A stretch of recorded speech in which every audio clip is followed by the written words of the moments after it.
Okay, this is episode 76 of Summoning Insight. The world would never know this, Monty, but this show actually already began. And after 5 minutes, due to technical failures on the part of my hotel, I had to restart the episode. But you know what, Monty?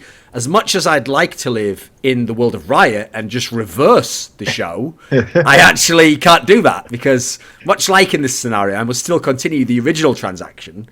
And in this case, you know, I can't just say that the show never happened. It did happen, and things that happened, there are consequences to things that happen, Monty. So the consequence to this is that we have to talk about the same first topic, which is funny because normally we never have topics, but it's actually a topic where I wanted to mention it because I actually think it's rare that we get a chance to celebrate something that Riot did very well, which is since we had the regionals since last episode for all the big regions, I actually just want to note when I saw some people complain, okay, that because we had the two teams in EU and NA qualifying on circuit points, mainly for their success in the spring, but not necessarily, like I think most people would say the second best team in terms of form was the team that lost in the finals. So it was Splice and it was C9.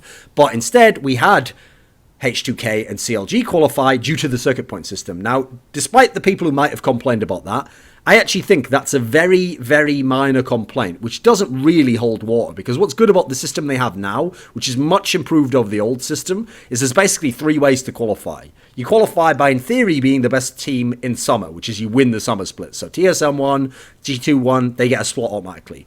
Then you qualify by circuit points, which is how CLG and H2K came. CLG obviously won the first split. H2K came fourth in the spring split, but then the two teams, second and third, never made it as far this time. Then the third spot, this is the key detail as to why that complaint doesn't really hold a lot of water. The third spot obviously comes from the gauntlet winner. So in this case, what's great is Splice and C9 actually did prove the point that their fans are making, which is that they were the second best team in terms of form in summer by actually just winning the gauntlet. So what's great is I think it showed that this is a great working system. And my way of saying it usually goes like this. If there are three entirely different ways for you to qualify for Worlds, if you then don't qualify for Worlds, you probably just weren't actually that good. Like, it's going to be very rare. They could have happened sometimes. Like, listen, if you had like four equally good teams, it could maybe happen obviously to one team, but it's pretty unlikely. Like, I think it's a pretty good system. What do you think? Yeah, I do think that the Gauntlet's a good system because at least it rewards people who are in form in that moment. I guess the problem is that when we look at the complaints that people were having with the current Worlds qualifier, people were saying, oh, CLG doesn't deserve to go, blah, blah, blah, which may be true based on current form, but that wouldn't be true if Riot didn't create these giant patches like the lane swap, removing lane swaps right before playoffs. If we had more consistency to the entire year in terms of meta, and there's no reason for Riot to do this right before playoffs, right before the World Championship, that could have been saved until afterwards because there wasn't something that they needed to fix for the vast majority of people.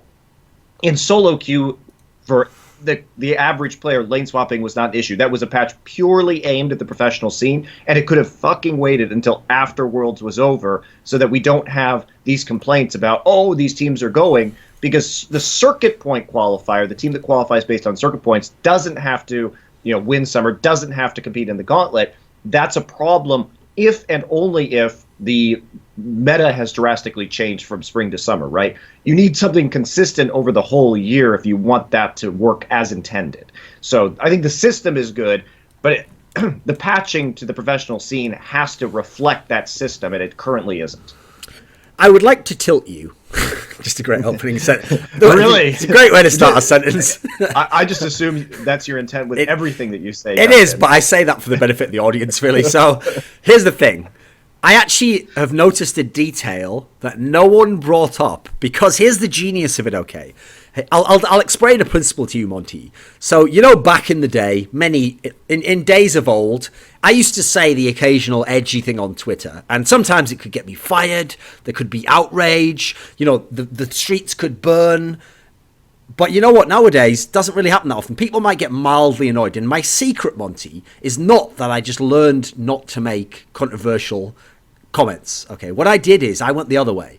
I make so many controversial comments on all different fields and boundaries, and I go so much, right, that people actually become desensitized to it. And now they just go, Yeah, that's what he does. Like, don't worry about it. That's just what he does. And so there's no problem anymore. What I've realised is, in his own weird way, Mark Merrill also does that. Because when Mark Merrill, a.k.a. Tryndamere, makes those crazy posts, he never does just address one topic, does he? Like, he doesn't just say, I think Faker should be protected in streaming. He'll say, like, I think Faker should be protected. And frankly, anyone who does this is an e-stalker. And you know what else? Like, he'll just fire off so many things that, believe it or not, you think he gets wrecked. You think everyone nails him. But some of them get through, and no one can even remember. So I actually found one, Monty, with the help of someone who recommended it to me, that no one noticed within that whole statement about Reggie and how he loves him some Reggie. There's one thing that went past and no one brought it up. And yet in itself, if you took away all the other craziness, this in itself should just be like world breaking on how nuts it is as a comment.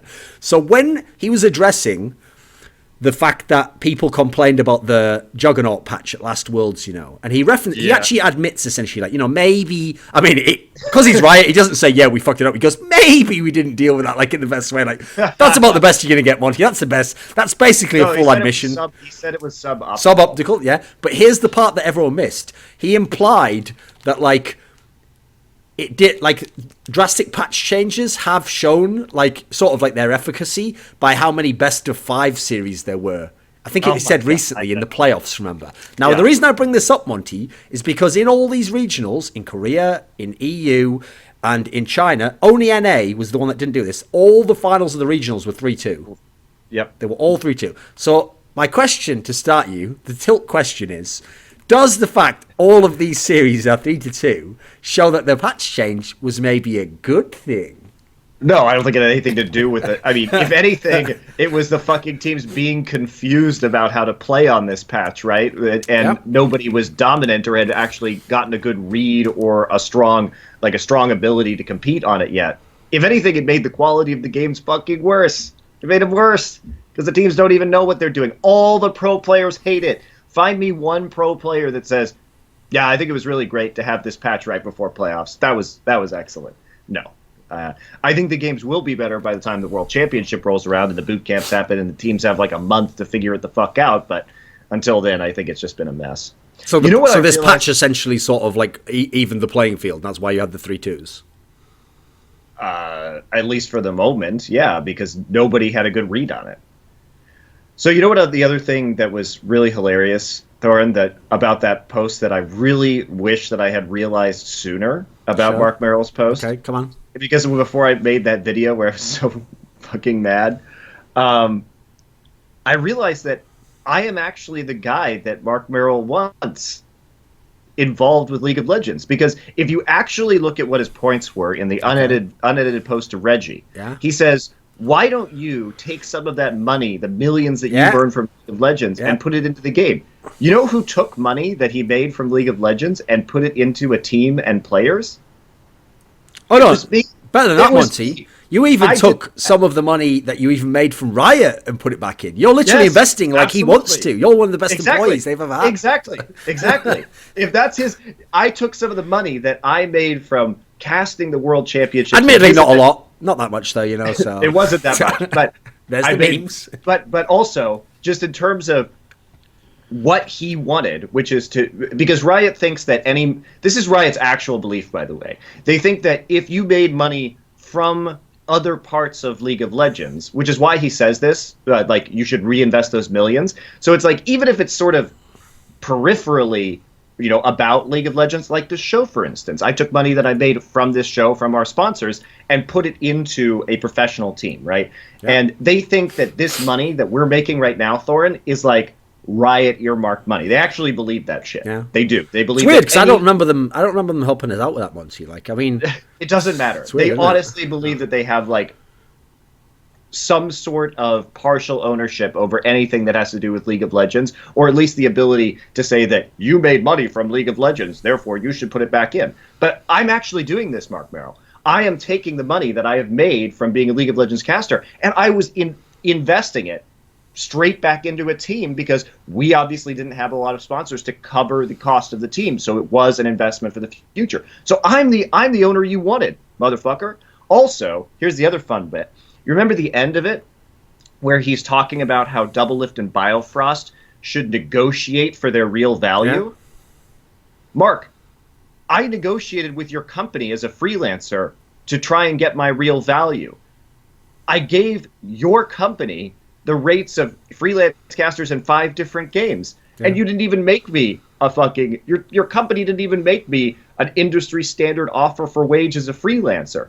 So I'm the guy that was taking League of Legends money and putting it back in the team. I was also the guy who was negotiating, as you recommended to Doublelift and Biofrost, to get the real value and to not be afraid to negotiate with the owners. You advocate for these players to negotiate with the owners to get a better deal for the players. I was trying to do that for myself. Not even a better deal, just a fucking normal deal. I wasn't looking to break the bank or be the best paid freelance caster in the world. Just wanted a normal rate, normal rate for your game. And you said no. Your company said no. So that's what I just realized when I reread it. I was like, actually, I've done all of these things that you're talking about, Mark, and look what fucking happened to me.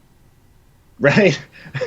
Your company is a piece of shit at doing what you say people should do. Plus, I just liked that part where he suggested to Doublelift and Biofrost, as an example, that they could negotiate for their value in the open market, essentially. So you know what? That's the sort of behavior that'd get you fired as a coach at CLG, motherfucker. So just stack another meme on top there. You've got to make a really... It's like when you're packing your suitcase money. I put all those clothes in and then I sit on top of the suitcase and then I get that zip around. That's what this show is, okay? We get all the memes in. I thought it was hashtag meme gumbo. Meme gumbo, yeah. That is the original term for it, right? Because you throw a bit of everything in there, just ends up a bit spicy and kind of not really of anything. But here's the question for you, okay?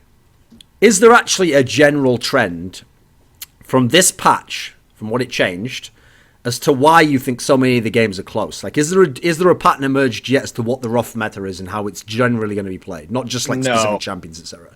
No. And especially because some more patches have come in. I mean, we've seen teams experimenting with level 1 invades in the top side to get advantages there. We've seen KT do that. We've seen CLG do some early swaps to try and get first tower down. But I think every team is still just heavily experimenting. I don't think anybody really knows what's going on. Because, I mean, if we start with Europe, like along those lines, if you remember when we did the last episode, which was like a month ago almost, we were talking. You were speculating that since you get the brick gold, etc., teams might play more aggressively early on and try and take the tower, etc. Well, funnily enough, H2K had a lot of success doing that against Splice, but obviously they end up losing the series overall. Was it as obvious that teams would play that way? How did that aspect actually play out? Do you think in these matches, all the ones you saw at least on this patch? I think that teams are still. They obviously that first brick gold is really important, and I think when we look at a lot of the games, yes, we've seen more aggressive lanes, particularly since the teleport timer is still at 4.5 seconds, so it's easy to get back. But at the same time, there's still a lot of very effective ganking junglers, especially Rek'Sai and Gragas, that can come from a variety of angles just because they can get around terrain. So there is a danger of pushing up too far in order to get that objective. So it hasn't been maybe as severe as I thought it was going to be. It's more about those fights that happen now in the bottom side and then transitioning basically kills into eventually like chipping out the tower. But the pressure lanes are still definitely there. And, I was watching the Immortal C9 games yesterday from the Gauntlet. And it really did show in the game that the Immortals won that you can sort of pick for a lot of lane dominant champions and then move on from there. Same thing with Splice too. When I was watching those games, is that you have to be very careful about how you pick for lanes right now, because if you pick too many losing lanes, you'll just get your shit shoved in really fast and the game just snowballs heavily from there. Okay. So like pick ban, you have to have at least 1 or 2 winning lanes right now, because if you have 3 losing lanes, it's really easy to lose the game, even more so than it was before. At least if you had 3 losing lanes and you lane swapped, you can get into the late game. Like you can't. It's really difficult to do that right now. We also saw that with KT also. When the semi-final of EU LCS happened, and it was the H2K versus Splice game that I'm referring to, the one that went all 5 long, one of the obvious themes that came out of it was this scenario where for the last 3 games in a row, Odoamne basically went with Gangplank into Gnar, and obviously it just so happened that Wunder, who was playing Gnar, was essentially the MVP of the series. What did you actually think of? Like, is this obviously, if you're like an outsider, you can go, "Oh, that's the big mistake you made. Like, what were you thinking picking that again and again and again?" Is this as obvious game changer as it No. seemed? Like Gangplank is so strong in the late game that it doesn't really matter if you die a couple of times in the Gnar matchup. At least in Korea, that's been the case. I'm trying to pull up the scoreboards right now so I can look at the exact drafts and refresh my memory. But Esports Wikis is taking 1 year to load. So, but in general, as long as you pick a couple of other winning lanes or junglers that can help Gangplank, then it's not that big of a deal. I think that's the main part of it, though, is that you have to keep. Again, Gangplank is definitely going to lose his lane to Gnar. Is definitely going to be a big issue when it comes to split pushing once you get Frozen Mallet, et cetera, et cetera. But if you have the rest of the team that can back him up, which is why mid laners such as Karma are so good with Gangplank, because Gangplank will scale into the late game better than Karma, significantly better. But Karma will be able to keep the Gangplank safe with big shields and speed boosts and everything like that. So. Okay. Like that's one of the advantages to having it. So I'm looking at Odo Omne. Yeah, see, they picked Vlad, which is weak in the early game, so they sort of had like 2 losing lanes here, and that's problematic. But I like Tom Kench with GP2, just like I like Karma with it. Yeah, it was all Vlad Gangplank, which has an issue if you're going to get shoved in. And they were playing against Talia and Vladimir or Malzahar, which is going to shove Vlad in early. So that's kind of a problem. In that series, it's funny because it was obviously a classic H2K series where especially Jankos is doing so amazingly for so many of the games. He's doing exactly what you want to see. And then in the 5th game, it wasn't as bad as some of the past like heartbreaks that we've seen from him, but it did seem like in the 5th game. Here's my layman's analysis of H2K Monte. So they try to play almost like they're the best Korean team, okay? Because one of the hallmarks I've seen of really, really good Korean teams is sometimes they'll play a style where if you played perfectly yourself, you would win every game because as soon as the opponent makes 1 or 2 mistakes, you'd capitalize on them perfectly and you just win the game that way. You wouldn't have to do anything yourself necessarily. H2K, it feels like whenever they get slightly behind or they're only marginally ahead, it's like they just sit waiting for the opponent to make some glaring error. And if the opponent doesn't do that, and even worse, if the opponent makes a bunch of good decisions, it's like they just gradually lose the game. Gradually lose the game. And the way this series shifted towards the end of it in that 5th game felt like that exact same pattern playing out again. And unfortunately, in the case of Jankos, normally he's a super proactive player who gets all the players off, always gets that early advantage. What did you think of how this series ended with Splice winning it? I mean, I'm trying to just fish back to when I watched these games because it's been a while now, and I've watched the Gauntlet more recently. But I think that the thing about Splice is that they just play better as a unit. And when you talk about H2K, I feel like H2K does have a lot of individual talent, but Splice actually plays that Korean style that you're talking about, I think, better than H2K does. Because sure, a lot of the members of Splice have been individually good, particularly Wonder, I think, has had an outstanding season, and Trashy, I think, to a lesser degree. But what's great about watching Splice is that their comms are obviously super good. Like, that's where they've been strong, is their communication, their ability to manipulate sidewave. Their sidewave control has been really good, where they can apply pressure across all 3 lanes simultaneously. And I think that's been such a huge advantage. And I just don't see H2K having the same level of synergy between the players. Right. Okay. Because, I mean, that's the weird thing. Like, essentially, if I had to look man for man, I still think H2K man for man has one of the best rosters in all the LCS. Oh, yeah, it's very good. But there's still something slightly missing. Like, they've still been very good, obviously, because they did win the 3rd place game and they won the Fnatic match, and they obviously were close to winning this series. But there's still something slightly off when you consider this as a team going to Worlds. You know, you can't look at this team and go, oh, they're going to go super deep in World, definitely. Yeah, I think that they'll just tend to fall apart in the late game, and that they won't be able to communicate or have that coordination as effectively as other teams, even though they can get early leads just on the strength of their roster or the strength of their lanes. Okay. And what did you actually think about G2 winning Europe? Like, I heard pretty that. Expected. Didn't you say something after watching the VODs and reviewing them that like you thought G2 is like going to be better than people thought at Worlds?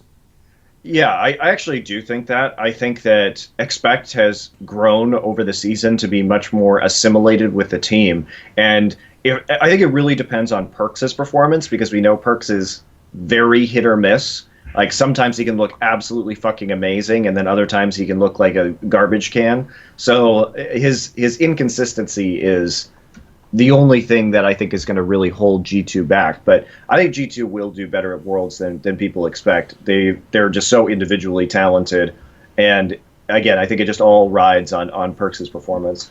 Isn't it also an issue though with Perkz that here's one of the problems I've noticed in League is that if their rise, if when they come up is also when the meta really suits them, they will look like an even better player than they actually might be. So when Perkz looks super good in spring, if you compare that to now, it seems like it's actually also champion dependent. Like obviously you're not going to see Perkz like play Azir or Rise or whatever else that he's not really that great a player on. If you can get him onto the aggressive champs he likes, like a LeBlanc or something, then when he plays that hyper-aggressive style, he's going to have the games he looks amazing on. He's going to have games where he bodies everyone. Is it just that? Is there anything to do with that, do you think? I don't know. I think he looked pretty solid on the Vladimir during the finals. Obviously put up some really huge numbers on that particular champion. But yeah, every player is dependent on the meta to more or like greater or lesser degrees. It'll be interesting to see what happens when the Worlds actually rolls around and we see which champions are going to be played in the mid lane. There haven't been that many mid lane nerfs recently, so compared to like jungle nerfs in particular. But okay. So we should see pretty similar stuff to what we were seeing already. I think Perkz is going to do fine. I think he's going to do fine. Okay. And what do you actually think about the fact that? Okay, so here's a general question. What did you think about the fact that it's unicorns of that it was Splice in the end who came through? I think it's good. I think Splice has been, like I said, I think their teamwork has been really consistent. So with that strength, it's nice to see them go through. I was surprised very much by Unicorns of Love. I was also watching those games yesterday from the Gauntlet, and that was a really interesting series. And I think Unicorns of Love really actually has grown from the chaos style team into having a lot of strong macro and shot calling. I've been impressed with Exile's run throughout the playoffs. He's really like one of the only Rise players since the latest rework, and that's been really fun to watch and drawing a lot of bans after some good performances. I also think Vizicachi has been just amazing in the playoffs and in the Gauntlet, like super carrying this team since he got back into solo lanes. He's like the Impact of Europe, where he's a player that was really unlocked by the standard lane patch, which is interesting to see. So I'm a bit sad that I didn't really care actually whether Splice or Unicorns of Love won, because I think both of them were playing really well recently. Okay. So it was kind of a toss-up for me as to which one was going to go. So in this series, we had 4 games of Shen versus Gangplank.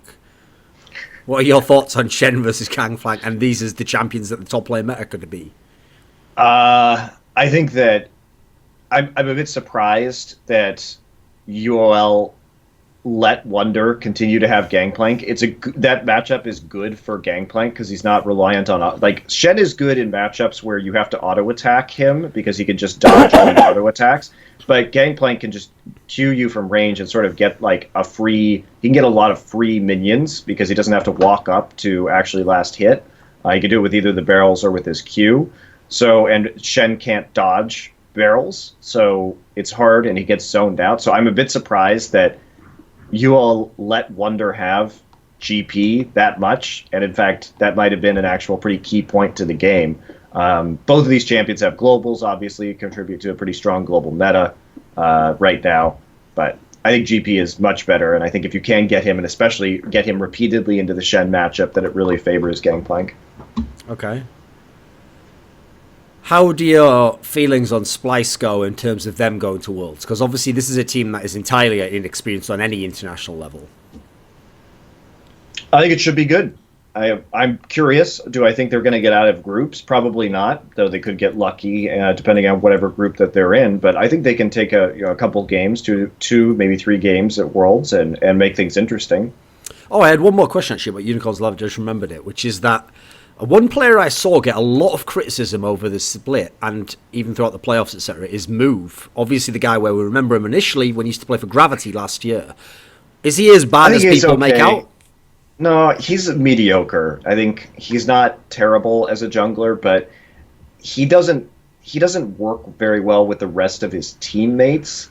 I think it's fortunate for UOL that Vizicachi, their solo lanes, were so strong in the 615 patch, because that really did actually help them. It relieved a lot of burden from Move as a jungler to get things done. But he's not bad, but he's not wonderful either. But I do think that the community has over exaggerated his faults.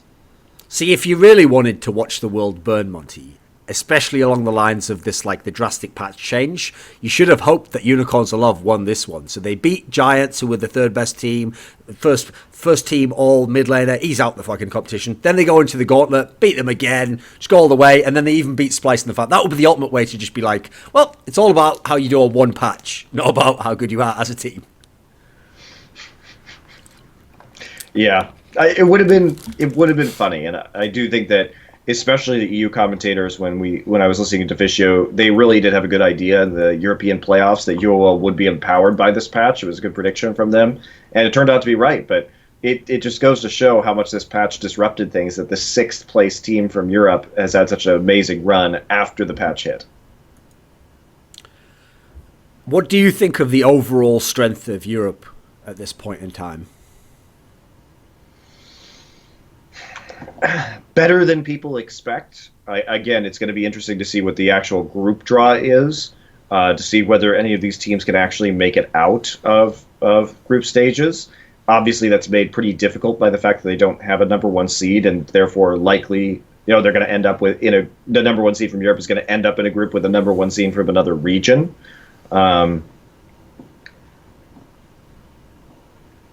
I'm curious to see what the boot camp will do, because my experience with European teams in the past is that they just have, even when they look like shit as a team and their coordination, they also just have much better individual players than NA.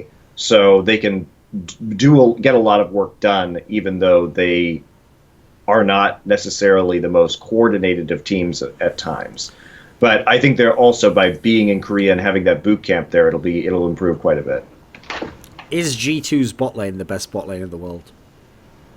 In the world? Yeah. Is it the best in the world? Is that as ridiculous as it sounds? Start thinking of bot lanes. Yeah, you're thinking. So, okay, RNGs, but oh wait, RNG shit the bed in the LPL final. Scratch them off the list. Oh, we've got double lifted. Well, just double lifting his server. Wolf and Bang are really good.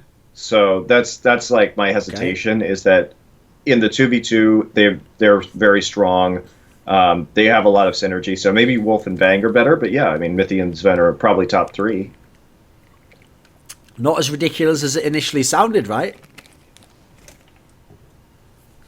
We are in a world where you can't just lane swap all day. Yep. Which hasn't been for a long time. That's the interesting thing about it. Okay. Going over into NA then. So one of the great things about NA is that we had a lot of the kind of expected storylines somehow play out. So, okay, TSM were the super dominant team over the season, and they did manage to win the tournament. Did they live up to all your expectations for them? Not really.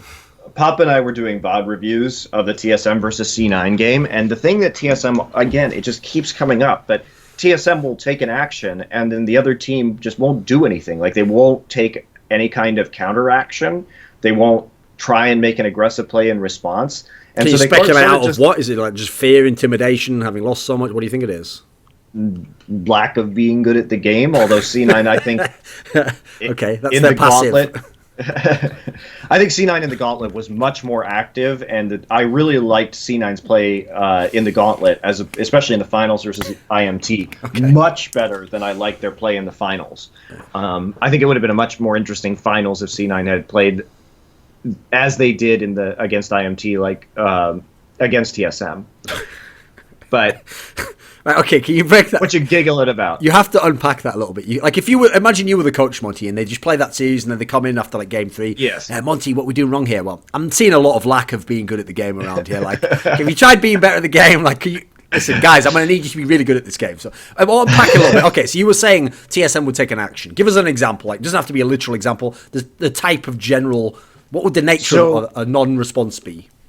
if TSM, let's say, dives a turret on the bottom side and C9's jungler Meteos is on the top side, are you going to like move and try and make a counterplay onto the top turret or dive the top turret at the same time or push the top turret to try and take out the first tower of the game?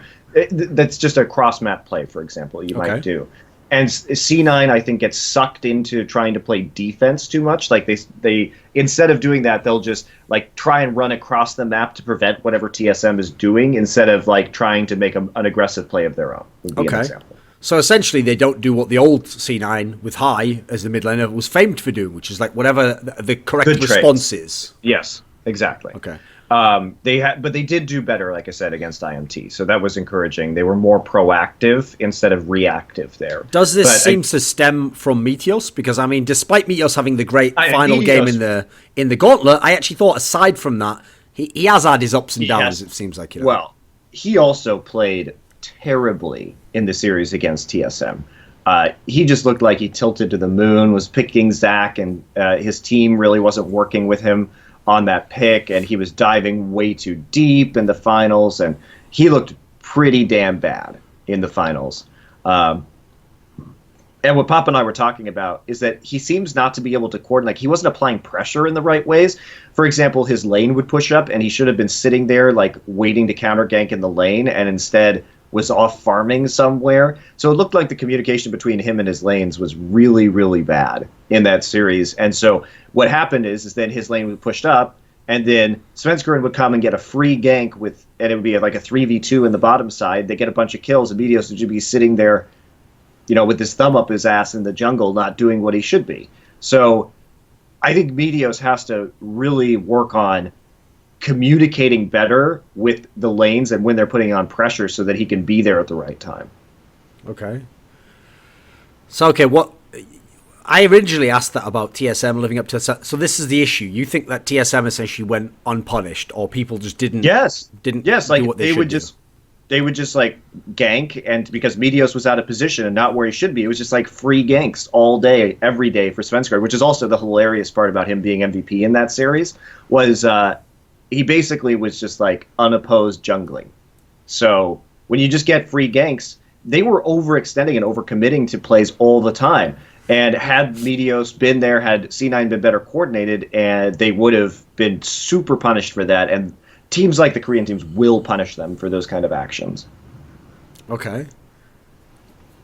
Now that you've seen the playoffs, now that you've seen TSM's actually got... Because that's the thing, it doesn't matter how well they did in the regular season, there always was that fear, will they get immortaled, as Immortal themselves got immortaled. So now that they've completed, they did win LCS, they are the best North American team. Here's the big question, Monte. Does TSM get more Monte hype going into Worlds than Fnatic did coming into the last Worlds? I think it's about the same. Just like I expected, I said the top finish for Fnatic is probably a semifinal. I do believe that TSM is good enough to make the semifinal, particularly if they get a good group draw and a good quarterfinal opponent. But I think semis is really like the max for them. Seeing the field of competitors right now and thinking that they can win 2 best-of-5s against top teams, I think is asking a little bit too much. Okay, who can beat TSM in best-of-5s? Any of the Korean teams, EDG, even Samsung in a best-of-5. In a best-of-5, yeah, I think they can. I don't. You ask can? Yeah. I'd say it's pretty 50-50. Okay. That matchup. Everyone's already triggered, but keep going. I also think that TSM can beat Samsung in a best-of-5. I think it's very unlikely that TSM beats either SKT or ROX, but I do think that Samsung has what it takes. If they can continue the performance that they had from the Gauntlet, because I think Samsung actually played super well in the Gauntlet, surprisingly. KT also, I think, drafted really badly, which contributed to KT's loss. But Samsung looked really strong, especially Ambition and QV played way better than I thought they would. Okay. So EDG... I think in a best-of-5, G2 can beat them. Again, I think that's pretty 50-50.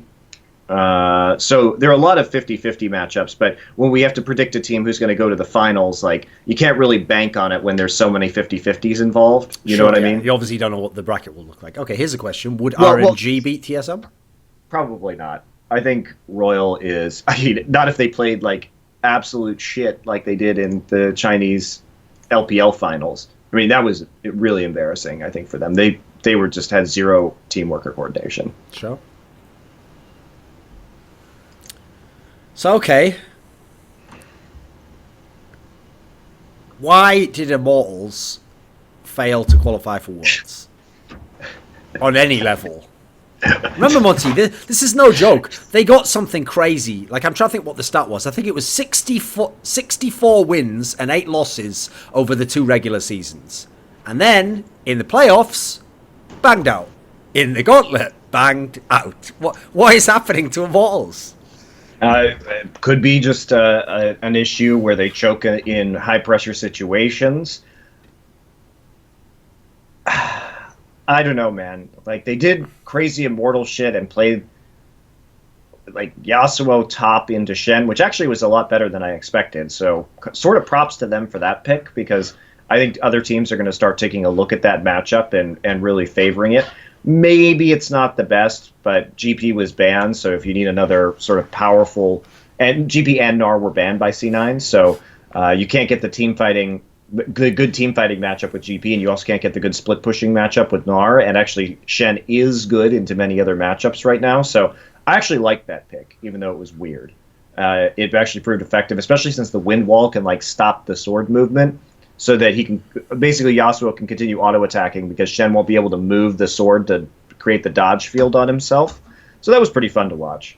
That's just me sidetracking on one pick right there. Okay. But for the most part, when I look at Immortals, the game that they won, right?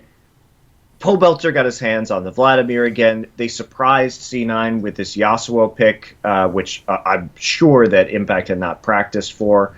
And they won a lot of these early game skirmishes. Also, Sneaky and Smoothie were on Ezreal and Trundle, which is like the worst laning duo lane, basically, right now. So they sort of just got all their shit shoved in by the likes of Immortals during that game. And we saw the adjustments in the final game where Impact wasn't playing Shen anymore, et cetera, et cetera. So, I don't know, man. Immortals just looks like they have no coordination. I also think that this patch, now it doesn't explain their failure in the spring to actually do well, but I think that this patch was really hard because Reignover has not looked as dominant in standard lanes as he did in lane swaps, when there were lane swaps. So... Here's one of the things that I found really confusing about Immortals, is like just because the storyline looks the same between spring and summer, as you kind of alluded to, there's a lot of differences. Like in the spring, it looked like Huni is just dumpstering everyone. Oh, this is another joke team where they just wreck everyone and he can do whatever he wants. And if you remember, famously, that was also when there was all that ridiculous shit like building more of Malmortius on Wild Turtle and just having him inside of a fight with no fucking peel. Just like, haha, look at this, I'm killing everyone, I am unkillable. Obviously, that doesn't exist anymore. That wasn't present in summer. Now, in the summer split when they were doing really well, I actually thought Immortals suddenly were like a pretty good macro team. Like they had wave manipulated pretty well. Yep. Reignover's decision making was top notch all the time. For me, he was the best player in the team. So what changed when it came to the playoffs, do you think? I don't know. Like I said, maybe the lack of lane swaps really hurt Reignover's ability to dominate his opponents because he couldn't actually just sort of path intelligently around to get advantages anymore in a lane swap situation. He just hasn't looked good as a jungler. Again, could be that he's a playoff choker. Probably not, though, because of the way Fnatic performed previously. Like, he and Huni won Europe. That's something. Maybe the choking isn't coming from them. But another factor has been Adrian, who I think played really badly in the playoffs and in the gauntlet. I think that he's certainly an underperformer when it comes to clutch or important situations. Actually, I've just realised when I said it was 64, right, that was Huni and Reignover's regular seasons in LCS. I don't know why. Obviously, theirs would be like 30 something for this one. So forget that part. But I thought you were counting games instead of matches, but that's fine. But anyway, it's about half the number, obviously. So the hype from this whole series in the Gauntlet between Immortals and Cloud9 was obviously about Impact having like MVP level play. What were your thoughts on this? Impact's been performing really well. I don't think he did as well in this series as he did in the playoffs overall. I think Huni had some intelligent counter picks to try and shut him down, but his NAR games were still good. His NAR games have been excellent overall. Impact's just been playing out of his mind. He's been doing really well in these 1v1s. It's been impressive. It's been really impressive to watch, actually.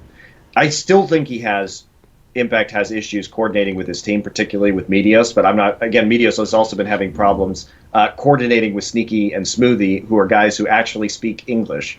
So, not sure what's going on there. I think it's more of a Meteos problem than an Impact problem.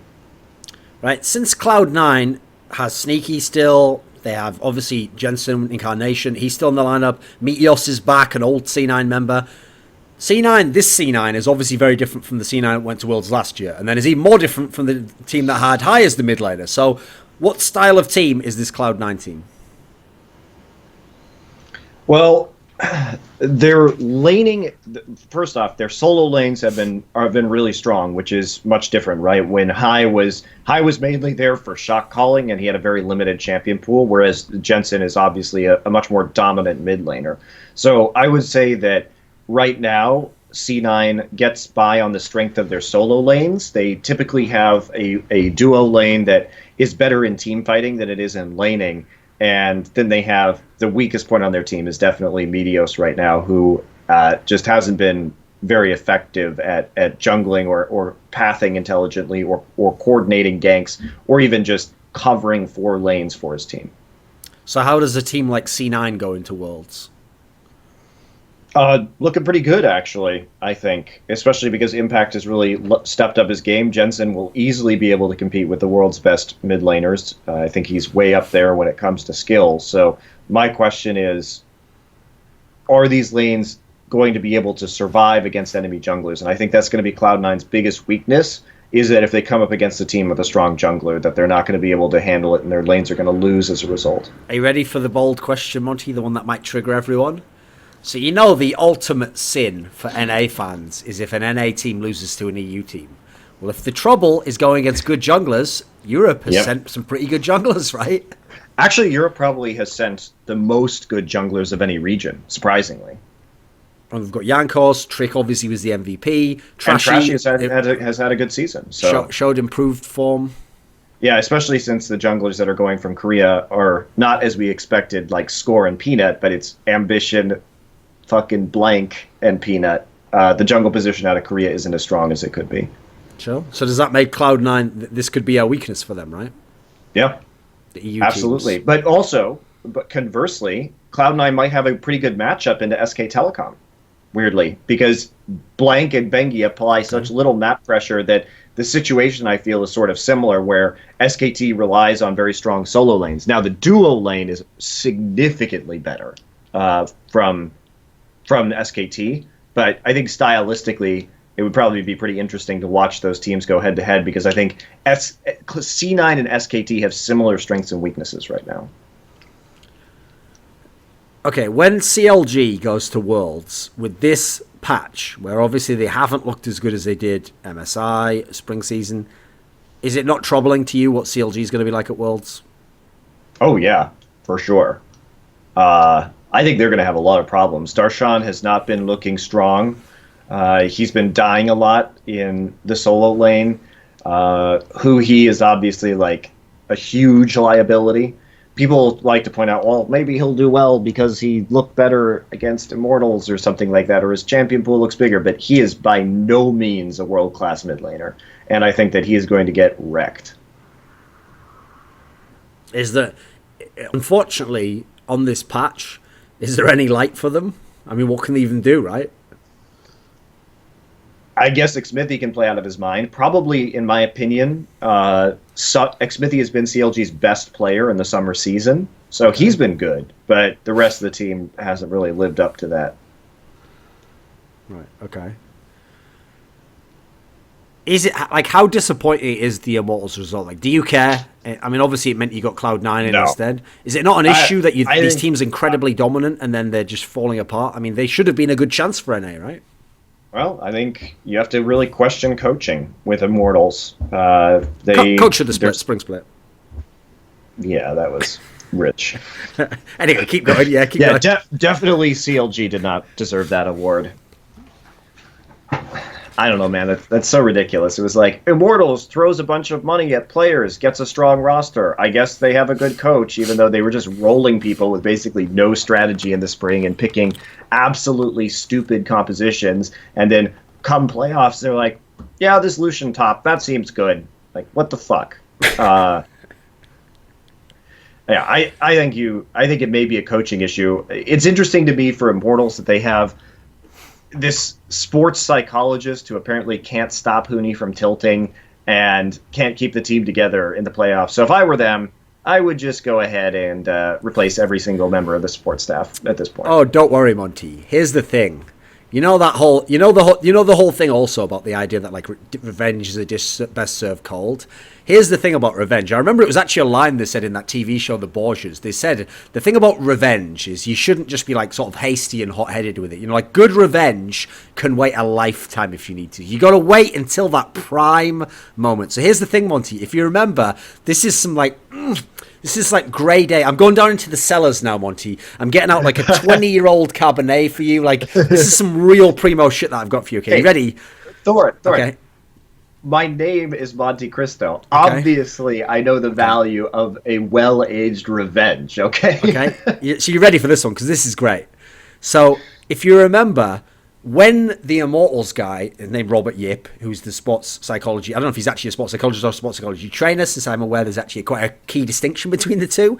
Whatever role he plays, he's one of the people who was quite public, like posted a lot of pictures about it, that like, you know, he was doing yoga with the team and stuff. And if you remember, what happened was, I think it was that guy Rich from H2K made a tweet, I think it was in the spring split when H2K was doing great, along the lines of like, oh, I guess like, you know, Immortals didn't do their yoga or something, some sort of comment like that, right? And he sort of like tried to poke fun at it. So then, think about it. Famously, H2K kind of choked, didn't they? And so what happened was, I can't remember if it was Robert Yip or if it was Weldon or someone like that, but someone came out in that sort of a school and they sort of mocked this idea. Like they retweeted it, you know, and they were sort of like along the lines of like, oh, well, you know, maybe you could have used a bit of yogi. You know, it's like that sort of a thing. So that's just phase one, because here's where phase two kicks in, is that, you know, they were doing the yoga, Monty. They were eating bananas to get that potassium into the system. You know, they were connecting with the divinity inside every man's heart that connects into as a droplet into the whole. I don't know if they were actually doing that, Monty, but I'm saying they are. Okay, so. I thought the eating bananas was going to be a euphemistic reference to their performance in playoffs in the Gauntlet. No.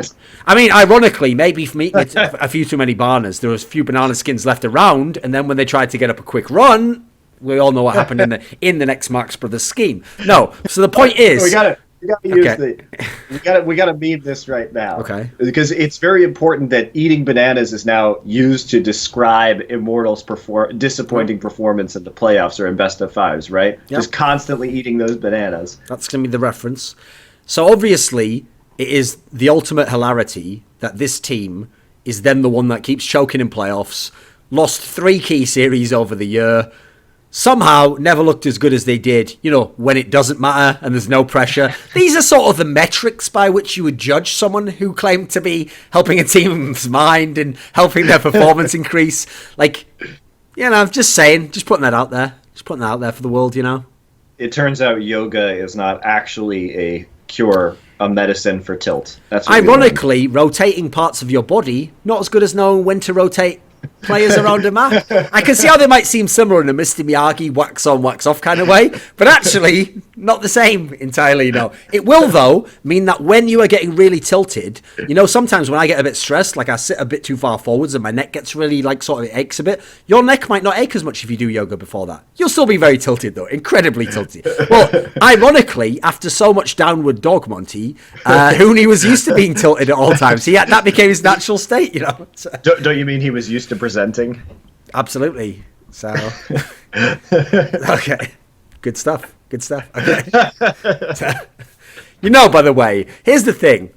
Since TSM are in their glory and they're blazing like the morning sun, Obviously now is the high point of young Weldon Green's career. He's everything's working. He has made this team fantastic, but obviously for the same reasons. That was one of my favourite moments of his career. Was obviously like. You have to realise that vlog he made last year when CLG was going to Worlds, where like they were going to win Worlds and like Korea was not going to drop off. That's like porn to me. Like I can rewatch that same. I know exactly the frame to come on. Like it's just I can go back on. It's a classic. Okay, I know exactly where to start it. I know where to stop it. I've seen it so many times. Monty never made it through the full clip. You know, like listen, we only have so much stamina each of us, but. In the same fashion, basically, that's the reason I found it amusing as well. Because think about just that beautiful moment in time that can never exist again, where someone would actually be sort of explaining how they'd made that CLG team, you know, sort of like mentally unbreakable. and then they were in a group. They were in a group where they lost to Pain. And they went up like 2-1. 2 games. They won 2 games. Wow, if we win 3, we're probably through. Just lose all the rest of the games, of course. Fucking up, mate. It's too good. And also, remember the key detail, just to really hammer home this point, in no way are these people actual league coaches. They don't coach the actual analytical side. They're only there for your mental health and to performance increase. To be fair, I do think that Weldon is like a diamond player or something, so it's not like he doesn't have knowledge on the game. Fair enough. And by the way, here's the thing. The real reason why it's so funny to me, why this happens, and by the way, in the future we'll probably have him on the show if schedules align, but the real reason it's so funny to me is not the notion, which I've never ascribed to, that these things are worthless and they have no impact. My reason why I like to poke fun is pretty simple, is that, to me, sports psychology and the aspect of having your mind be stable and increasing performance is sort of like if you have a player where he has 95% of what you need. It's like working on that last 5%. And if you did a really good job and maxed it out, maybe you could add 5% to this guy's game, which, by the way, could be the difference between winning and losing. The problem is they always present it in some like infomercial way, like, using my new revolutionary system, everyone can increase play 250%. Look, I took this guy from gold. He is now Hooney. Hello. It's like, you know, it's just like they've gone too far with it, you know. That's the reason why when they then fall flat on their face after eating too many bananas, that is why it is amusing, you know. I agree with you there. I do think that they do bring a lot of value. Like you say, but it is that like last percentage, right? It's what puts you over the finish line. Sure. Not 95 or 90% of the race, right? So, yeah. I like I said, I hired Weldon to work with my team, and I think he made a difference. Well, I mean, listen, yes, don't feel too harsh on him, you know. So, okay, keep going. Yeah, just imagine. We'll forgive him that. We'll forgive him that part. Okay. But I do think that there's a lot of room in esports for sports psychologists, but can you blame them, Duncan? Like, they're trying to sell themselves and their know-how to teams for work, right? Okay. What else are you going to do? Don't they have to say this to a certain You don't really have degree? to lie, though, you know. Put it this way, when my mechanic is going to fix something on my car, he doesn't say, like, when I fix this carburetor, which is like making it not run that well. I think maybe mechanics who are notoriously dishonest is maybe not the best analogy. No, but go on. it's the best analogy because this is exactly what these guys do. Even they don't go, and you know what, afterwards, it'll be a Ferrari Testarossa. Like, they don't do that, do they, when I'm on, like, my town car? They just, like, go, yeah, it'll just be a sort of pretty good fix on the car. Like, it'll run well, okay? That's true. You know. They're not saying you're going to, win a Formula One race. I will give credit, though, to Weldon for this, Monty. Because, by the way, I have to get all my digs in now. Because when we actually have him on the show, we're going to have a real discussion and be all fucking mature and all that shit. So I'm getting all my digs in now. So here's the one area, Monty, though, that I do like about him. Is that he did create some sort of mad genius way to get a lot of money from the LCS, which is this. Because every team he works with, Monty, he gets them, like, mentally stable, like they're on an even keel. They're performing, remember, who knows, up to 250% more. Asterisk. Does not apply in the state of, like, all that sort of shit. So he's doing that with every team. But here's the genius, Monty. He didn't just work with one team. He worked with, like, almost every team. So then by bringing everyone up to 250%, in a genius manner, he'd created a new equilibrium, which meant people had to hire him again. That's genius. That is actually brilliant. And so what actually happened was, Monty, it's not that some of the teams didn't take it that well. It's that eventually some of the teams then looked like they sucked because he'd gotten everyone up to the same level again. So the same initial delta, that's a new term I'm using as well, the delta between the top. How can Mark Merrill be a real person? I can't handle it. It's like some sort of Andy Kaufman-esque like character, isn't it? What the fuck even happens in Riot as a company? Like, I don't know. Sometimes, seriously, sometimes with the other casters, when I work with them, they'll actually come up to me and they'll be like, Monte, can we sync on Korean teams tomorrow? They use the word sync like that. Right. And I just stare at them and I'm like, can we just use the word talk or meet or normal human being words? And then they're like, oh yeah, I forgot you're not OT level 3, Monty. Yeah. The corporate buzzwords that like, just like echo around Riot are ridiculous. And you know what's so crazy, Duncan, is that they actually start to believe that people in the real world use these words because otherwise this is a Mark Merrill attempting to communicate with the broader populace, and he uses words like delta when he could just say difference, like a normal fucking person. Instead, he just uses all these corporate buzzwords that no one outside of Riot even really knows what they mean, and it sounds super awkward, and it just reinforces the perception that Riot is just in this hermetically sealed container where nothing goes in or out, and they've actually like lost the ability to communicate with normal people. It's like if you took a group of people and you stuck them in a desert and they formed their own culture. Over the centuries, maybe the language starts developing, they have their own dialect at that point, and then they just are reintroduced into fucking society. I believe they were called the Israelites, but keep going.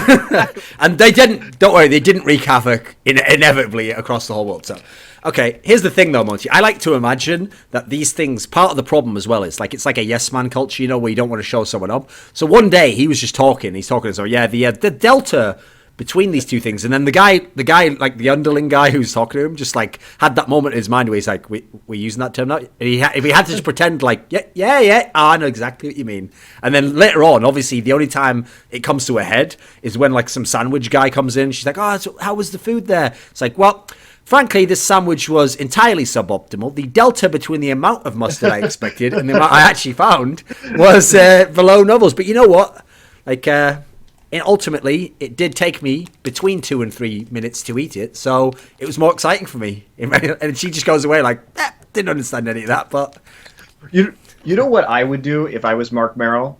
I mean, a lot. Well, I mean, listen, Monty, we are not usually censor the show, but there's a lot of ways we could go that could get dark, mate. So just keep it roughly within bounds, okay? Keep it within bounds. Okay, in this scenario, what would you do if you were Mark Merrill? One thing I would do if I was Mark Merrill is because of what we're talking about, I would actually just start entirely making up words and just trying to see if I could get 2,000. You mean like saying people. That you were going to reverse like, alone and stuff? That meeting compared to its actual result and the output of the meeting was splagnaggle. And I just see if I could get people to say like the most ridiculous shit over and over and over again, and like see if I just made up words or if I intentionally misused words or like looked up in a thesaurus. Like exactly, like you look up it and see what are synonyms of the word difference, and you like pick out delta. I just start doing that, and I would just see how many of these words I would try and like create my own language within Riot, and then I would have a linguist come and study it because it would be really interesting, right? That's what I would do. That's one thing that I would do. But the thing is, Monty, they did this because remember, in that whole issue, which we won't get into now, over the situation with the G2 and Fnatic loan, they literally used the term reverse loan, right? And here was the genius of it, Monty. I remember, I thought to myself, maybe I'm ignorant. So I went to Google, I typed in reverse loan, and it had like, even like the top 15 links, nothing there. I'm going, okay, reversible loan, nothing there. Nothing in Google, right? And I'm just going, this can't be right. And so here's the genius, Monty. Someone with a Riot flair actually did come into the thread. I saw that. And then they were like, oh, well, the reason why we used reverse loan rather than a term like unwind. And he said unwind, right, in inverted commas, as though like, whoa, what could that possibly mean? What would to unwind be? We use the term like reverse to simplify. How can it be simplifying to use a term no one has ever used for that process? It's so unreal, isn't it? They really are in another world, mate. I know, it's amazing. It's unreal, isn't it? Honestly, so it's like they use something that you can't. So, for example, why would you use the word reversible loan when nobody even knows what that means? And we had people in these threads who are like, I have a business degree and I've worked in the industry for 5 years, in the finance industry, and I have no fucking clue what this word means. Why not just use something that people can look up? It's like they're. I think Riot is actually in a war on language right now. Like it must be that, and I just question everything that they do because now there is such a big disconnect between what they say and what they mean that I just question absolutely every word that people from Riot use because none of it makes sense. Like once you lose that trust between basically the actual meaning of a word and the word that they're actually using, once you start to abuse that, you just everything like falls out, the bottom falls out. You have to question everything that they say at that point and what do they actually mean. It's ludicrous. Also, I don't know if they know what they're doing with this, right? But I'm not going to be Mark Merrill in this scenario, Monty, because the things that I would do if I was Mark Merrill right now, not worth mentioning on this show, mate. Our careers, as far as we got to get. But in a world where I simply came into, say I was hired as a consultant for Riot Games, a thing I would do would be to tell them, I'm going to stop you being mocked by the community by helping you with these terms, because I see an alarming trend, worrying trend, obviously. I see a worrying trend between these terms that you're using that no one else uses and them instantly becoming memes, which make you an object of mockery in many ways. So suboptimal, reversible loan. Like, it's the idea. You do realize at this point in time, everyone's just going to start using that for everything. They're going to be like, shame that is not one of those reversible all-ins on the mid lane, like that sort of shit, like. I think we should have a Summoning Insight contest, Duncan. I think we should have a Riot buzzword tweet competition. Yeah. So you have to tweet at both of us, and you have to come up with the very best, we'll call it optimal combination of Riot buzzwords to create the ultimate, we'll call it the ultimate Riot sentence contest. Yeah. All right? So that's my challenge to the viewers. Tweet at both of us to create the ultimate Riot buzzword sentence. It's going to be a Riot syntax symposium. And only whoever can come up with the most ridiculous, like it has to be so good it almost becomes like Joycean, where like the layering of meanings is so subjective that like you actually have to write like a whole twit longer separately to even explain what it all meant and what you're actually trying to get to. I think Joycean is definitely the word to use right here. So I love it. So it has to. We'll pick a winner and we'll announce it on the next show. All right. So we'll call it. I agree with your name. The Riot Syntax Symposium. Yeah, okay. So send a tweet to us. Right. Let me think. What team were we actually talking about there? We got really sidetracked. It's about NA still, so I'm trying to think who it could be. We were talking about Immortals. Immortals, that's right. Oh yeah, because we made fun of the sports psychology trainer many moons ago within this stream. At that point, we just started making fun of everyone for like 20 minutes. So, but if we were to reverse that whole section and get back to the beginning, we're making fun of Immortals. Okay, here's my question for you then. In a world where if you were the Immortals GM, you're the one with all the power, okay? Like the players, even though obviously the players in the real world can choose what they do, let's imagine every player in Immortals says, okay, you know what, GM of Immortals, if I have the option, I will come back. So you choose, you either keep the same 5 or you let a player, multiple players, maybe all the players go. What would you do personally? Because obviously in the regular season, it's a fantastic team. It is a unit that works. So what would Monty's choice be? How would you go forwards with this unit? Just because, like you say, in the regular season they are a fantastic team, and it's not. They proved it even in best of 3s. So we could have said, okay, well, previously in spring we could have said, well, in best of 1s they were great, but in best of series where they had to adapt they weren't great, but they were still great in best of 3s in the summer season. Yeah. So I think you have to look into a coaching change again. I think infrastructure changes instead of player change is the way to go here. If you were going to replace one player, I would say get rid of Adrian. That'd be who I would get rid of, but okay. I think you can stick with the players as they are right now and then just change your coaching staff. What type of coach do you think you need? Very strong-willed coach. I think that basically somebody needs to force players like Adrian. Adrian did change, to his credit. I think he performed badly on Meta Champions, but I think in the spring his picks were kind of ridiculous. The constant like Jana Soraka shit. Yeah. I think that you need somebody who has a very strong sense of style and what they want to do with the team to make them more meta, as opposed to, I think what's happening right now with the coaches is they're playing towards the players' tendencies, which can be valuable, but I think you have to have a more strict system and an idea of the system for Immortals going in that is going to make them more meta.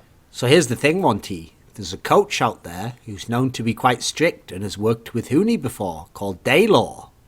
Weird. If this individual was to be available, would he be a good pick? Well, you can't. I think that from what we look, I don't even know why. Do you even know why he was fired? Because I've seen no idea. I mean, obviously results weren't great. I don't know. Results weren't great, but sounded to me like he was leaving. Yeah, well, something wasn't working within the team. Maybe he wasn't given enough authority. It sounds like maybe there were some problems with Febivin with him. That was the implication by some people, sure. Yeah, but again, we don't know very much, and I haven't personally spoken to Luis about it at this stage. I guess I could reach out to him and see what's going on. But I think that one of the issues with Daylor was that he doesn't have strong game knowledge necessarily, but he does have good ability to keep the players in line and to create a good practice environment. Right. So maybe if you couple Dylan, who has better game knowledge, with a more authoritarian figure. The thing about Immortals that's interesting to me is that they really lack an authority figure. Because I don't know anything about their sports psychologist, but both Noah Winston and Dylan, their coach, are very young. So I do question their discipline a little bit. Not to say, I think Noah's incredibly competent for a, 21-year-old, 22-year-old, but he's still a 21-year-old at the end of the day. And I really like him, and I think he does good things, and I like his vision of esports, and I like his vision of Immortals. But at the same time, when you're the same age as the players, you do lack authority fundamentally. So I guess I do have some reservations about Immortals from that front. And I think that bringing a guy like Daylor, who has a very commanding presence and is older, would be good. See, here's the funny thing, is that, not to take a massive digression on this, but this is a specific topic where, to speculate, this is why actually all of these factors would combine, I think, to have Daylor exiting Fnatic. Because whenever you're a coach, especially one that doesn't have insanely good game knowledge, there's some coaches, obviously, that is their shtick, they're the X's and O's guy, they're the guy who's the expert about the game meta, about how we're going to play, they have a style in mind, and the idea is to get everyone to buy in. The problem is, if you're not that guy, then when your team starts to have poor results, whether that's just within your realm of expectations, not necessarily poor for everyone else, that's when star players in your team might then be like, you know what, we're having poor results, and this guy's not playing the way I want to play, or he doesn't do this thing we want to do, or I want to do something different. Yeah. That's where that tends to rear its head. Now, if you're winning all the time like they were last year, people can people can let that go, and they can say, oh, well, I'm doing what I need to for the team. I've noticed a trend that happens, that's when that sort of player loses faith in the system, basically, and decides, there's eventually that can't continue, because you have to keep the stars played happy to some degree, I think. Sure. Because I know another team, Monte, where I feel like this lines up. So it's a team in the NA region called Team Liquid. And here's something where I'm actually going to give you props, Monte. Remember when Loco Doco first joined TSM? You're actually going to give me props? Yeah. I'm actually going to give you props. Yeah. So. Wow, nice. I mean, I could reverse it still, but I'm going to actually do it, Monte. So I'm actually going to give you props. So here's the thing. When Loco Doco first joined TSM, I haven't gone back and looked at the VODs, but I know from talking to you, you must have said this publicly a bunch of times. You actually had some slight reservations, which I think you might have even said. In fact, I think this is the whole reason, if I remember rightly, that didn't Loco even say this is the whole reason why the feud started between the two of you, is that he felt belittled by the fact that you implied, because he was young and he's a similar age to the players and he hung around with the players and had sort of a friendly relationship with them, that it would be hard to maintain a position of authority with them and to kind of be respected as the figure of authority within the team. Weird. I that seems like an immature response to somebody that I effectively called immature. Strange. Well, if you look at his career, it's basically provable at this point that is what has happened. Now, here's the funny thing. He has been a good coach in other respects. He did help TSM out. He was pretty good for them at times. But ultimately, one of the things that led to his exit from TSM was this fact that he couldn't maintain the authority. Certain star players perhaps didn't agree with his vision of the game. Then he comes to Team Liquid. In Team Liquid, when they're all rookies, well, most of them are rookies, or Korean people, he can handle it for this first split. It's going, all right, you know what? We did better than we expected. Cool. Second split comes along. Slightly worse than we expected. People having arguments. Now there's clashes between the players. Players aren't buying into this. This seems to have been an obvious problem that Team Liquid's had. And so I actually feel like for Team Liquid, unfortunately, they've kind of zigged when they should have zagged, because they've now managed to successfully lose both of the star players and just have Loco left, which is like, don't know how you managed that, guys, but in a weird way, you've done everything wrong there. Well done. Well, I mean, that's my question too. Is that if I'm Team Liquid, I don't know. Obviously, nobody can know except for Team Liquid the actual situation. I have some inside info for this actually, but we'll keep going. Inside info you can actually share. Essentially, basically, I don't know when it airs, but I'm not going to reveal like the specific thing. I'll do it in the future. But basically, Team Liquid worked on some sort of feature that's around some of these topics that will come out at some point.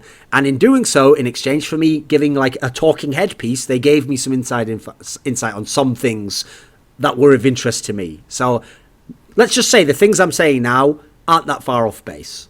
They're within the realm of reason. They're not just pure speculation. Well, maybe you can somewhat validate my sort of opinion on this. Okay.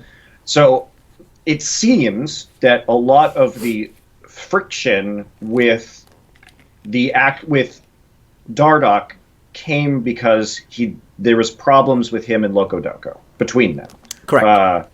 So if there are problems with him and Locodoco, and it's so bad that you have to get rid of one of them, why the fuck do you get rid of good NA players, or NA players with a lot of talent and success as a rookie are incredibly rare. Yep. Especially junglers, right? Junglers and mid laners from NA. If you can get one of those, they're like unicorns. Really yeah, they are like fucking unicorns, because those are usually import slot positions, right?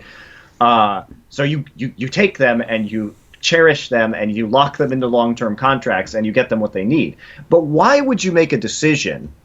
Because remember, we also have to look at the circumstances. Locodoco was not hired as the coach of Team Liquid. Certainly, he was hired as a content producer. They got rid of the coach, who was like a football coach, I guess, who wasn't working out for them, and then brought him in to coach the team. So it was never intended to have him. And in that situation, why do you drop your talent? They lost, like you said, probably their two best players, and what they ended up with was Locodoco as a coach who wasn't supposed to be a coach in the first place. Yeah.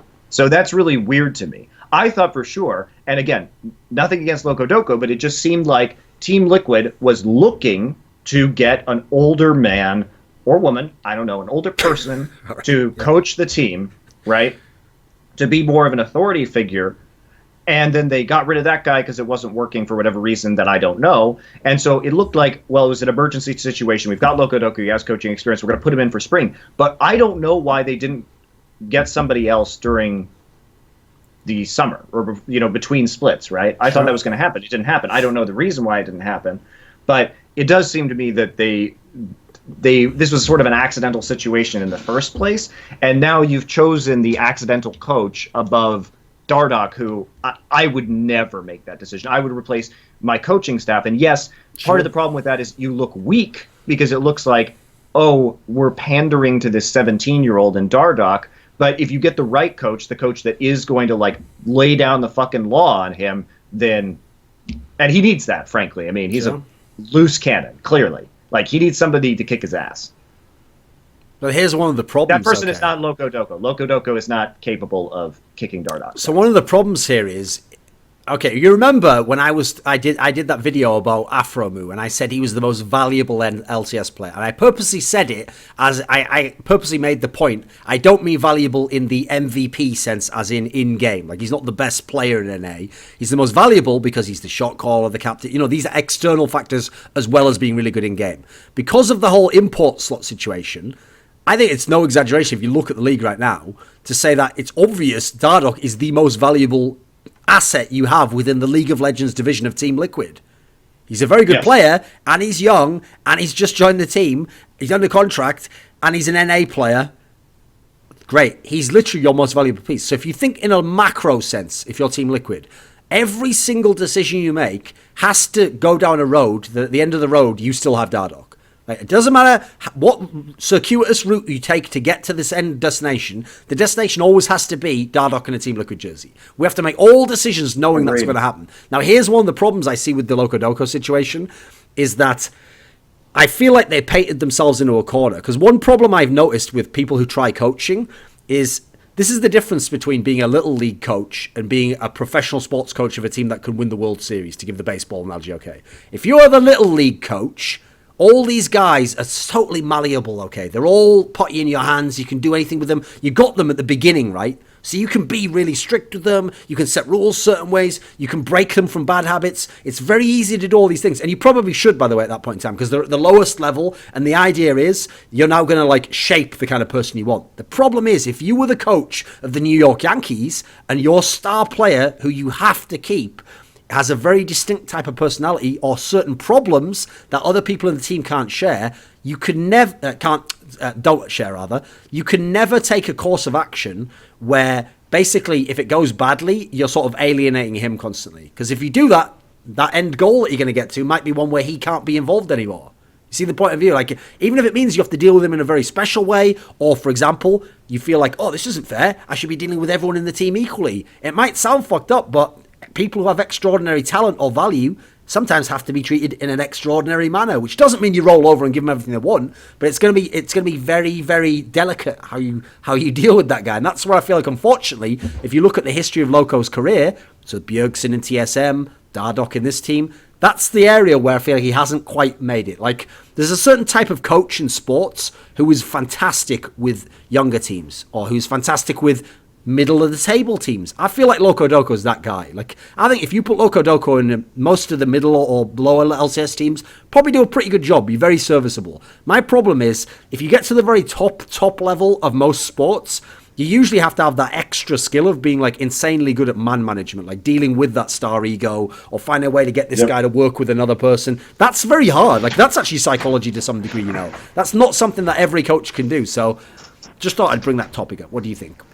Yeah, no, I agree with you that it's just, and I think that's where the age thing comes in and the wisdom thing comes in, and the having that older, more authoritative figure can help out in those situations. Because if you're 17 years old and there's somebody who's 32 with a lot more life experience who's telling you to sit down and shut the fuck up and stop acting like a retard while you play in solo queue, right? And you're flaming people while I don't agree with it. Dardoch was flaming people while he was smurfing and all that stuff. It's obviously idiotic, sure, yeah. It's really stupid and immature and like it needs to be fixed. People were saying like somehow that I was condoning his actions because of my tweets. I was just saying like, why are you so surprised that this happens? He's just a competitor, and every moment of his practice is going to be recorded. Whether he streams or not, Riot has records of Why do people do that, Monte? Like, for example, okay, let's say you came to me, Monte, and you were like, you know what? It turns out this, we'll just insert a random one. This random Republican governor was found with gay hookers doing loads of meth. I would say to you, Monte, well, you know what? From my experience of politics, you know, you have to expect that's going to happen a few times. And then you come out with your story next day. Thorin condones gay hookers and sex. Like, obviously I don't in any way, do I? I definitely have not said that, by the way. I do. But I definitely have not said any of that. Like, why do people do that? Like, that little gap that you've jumped there is absolutely vital. That distinction is vital. I must reiterate, it is vital. Like, I actually had that happen to me, Monte, where I argued a topic I've argued many times, publicly and privately. Like, I hate it when, like, social justice warriors try to say that you can't say the word rape as like a fucking noun, you know, in the sense of like, oh, this team raped this team, on like an abstract sense. So you know what people always say who are the like social justice, what? You are an advocate of rape. Definitely not an advocate of rape. I just want to reiterate, I am saying you can use it. I'm definitely not in favour of rape. If you want to put a headline out there, Thorin, quote, definitely not an advocate of rape. Okay? Exactly. And what I don't understand that either, because the word rape, it implies like a aggressive, like, it's not even necessarily about violation. sex, definitely. Yeah, it's about domination, It's right? an aggressive, like, domination and violation, and it comes from the Latin word "repere," actually, which is, I think it's to seize. Okay. Is the, if I remember my Latin properly, I'm going to look it up and just make sure I know that real quick. In Latin, hold on. What? Hold on. I'm looking it up in a Latin dictionary right now. But I think it means, yeah, to snatch or grab. It's to seize. Okay. I learned it as to seize. But it has a meaning. And that meaning is not a good meaning. It doesn't mean you're condoning rape. Just because I say somebody, like another team, murdered a team or bodied a team or wrecked a team. It's a description of what's happening. And sure. That what was happening was not positive for the team that was getting raped. It was not an enjoyable experience for them. It was sure. An absolutely brutal action, right? So in this scenario, okay, obviously Monte, and by the way, this is where people... How come nobody complains when I say, this player murdered this other player? It has the same connotation. Sure. So here's the issue, okay? I don't know how people got so harsh on you in that sense, because if they actually look consistently with your character, you despise people who actually are really poorly disciplined, right? Yeah. In general. And badly restrained and all the rest of it.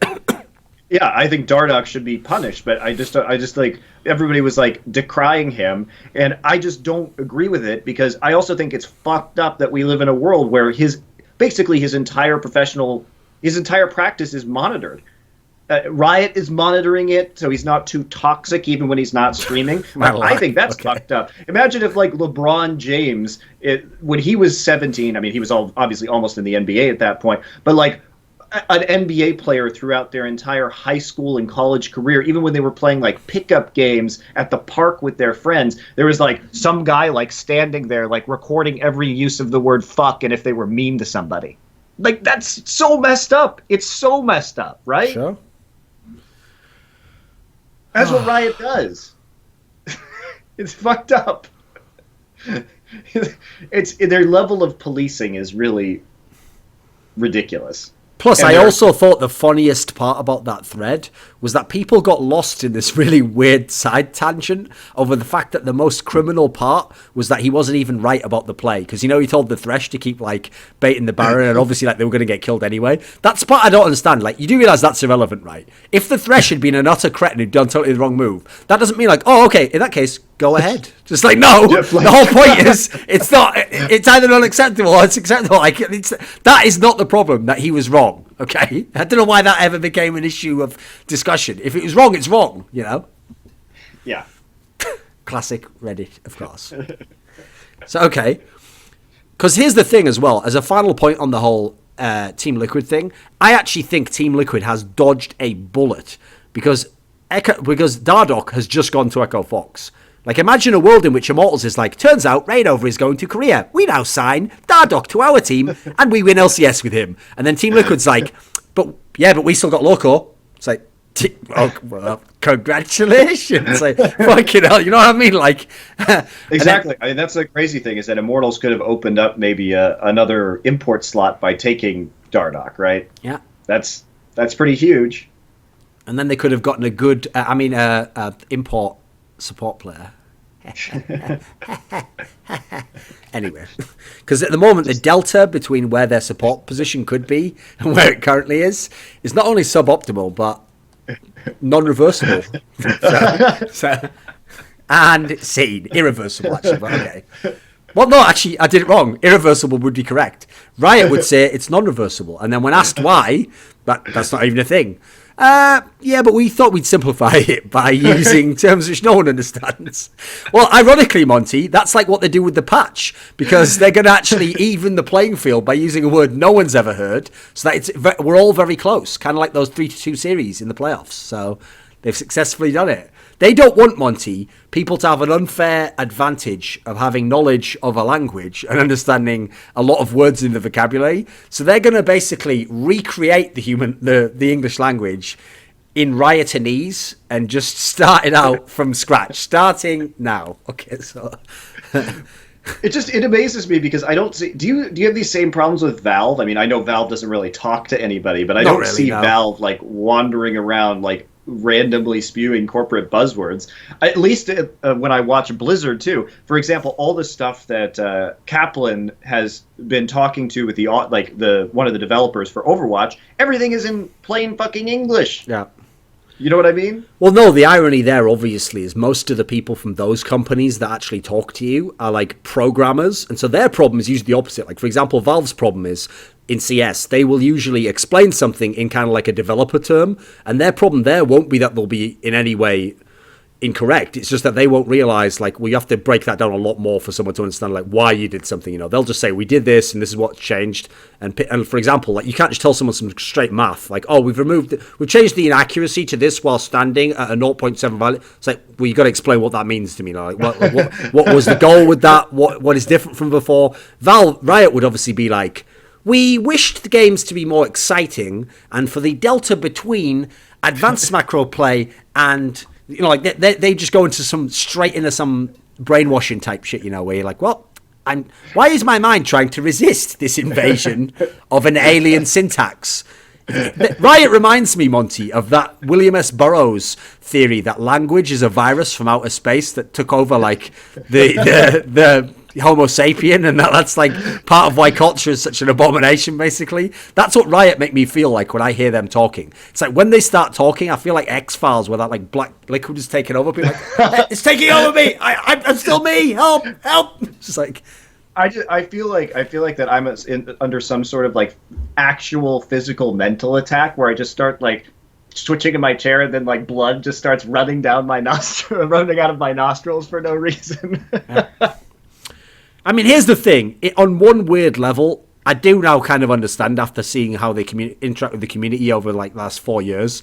I kind of understand now why they don't do a whole lot of interviews with people within the community. Because basically the one thing that will destroy anyone who's a head person from Riot Games is called a follow-up question. Like, they can never allow a follow-up question to get into this situation because that will be bad. It will be bad. My favorite follow-up question, you'll notice that in the G2 Fnatic ruling that they didn't actually list a timeline for Fnatic and G2 to disentangle themselves. Yeah. They're just like, do it. I was like, isn't there some sort of deadline where there's a punishment that's going to happen? Because they gave me 10 days to sell a fucking team. So, but no. And somebody asked that to that guy that was posting in the thread. It was like, what's the timeline? Did he just go silent?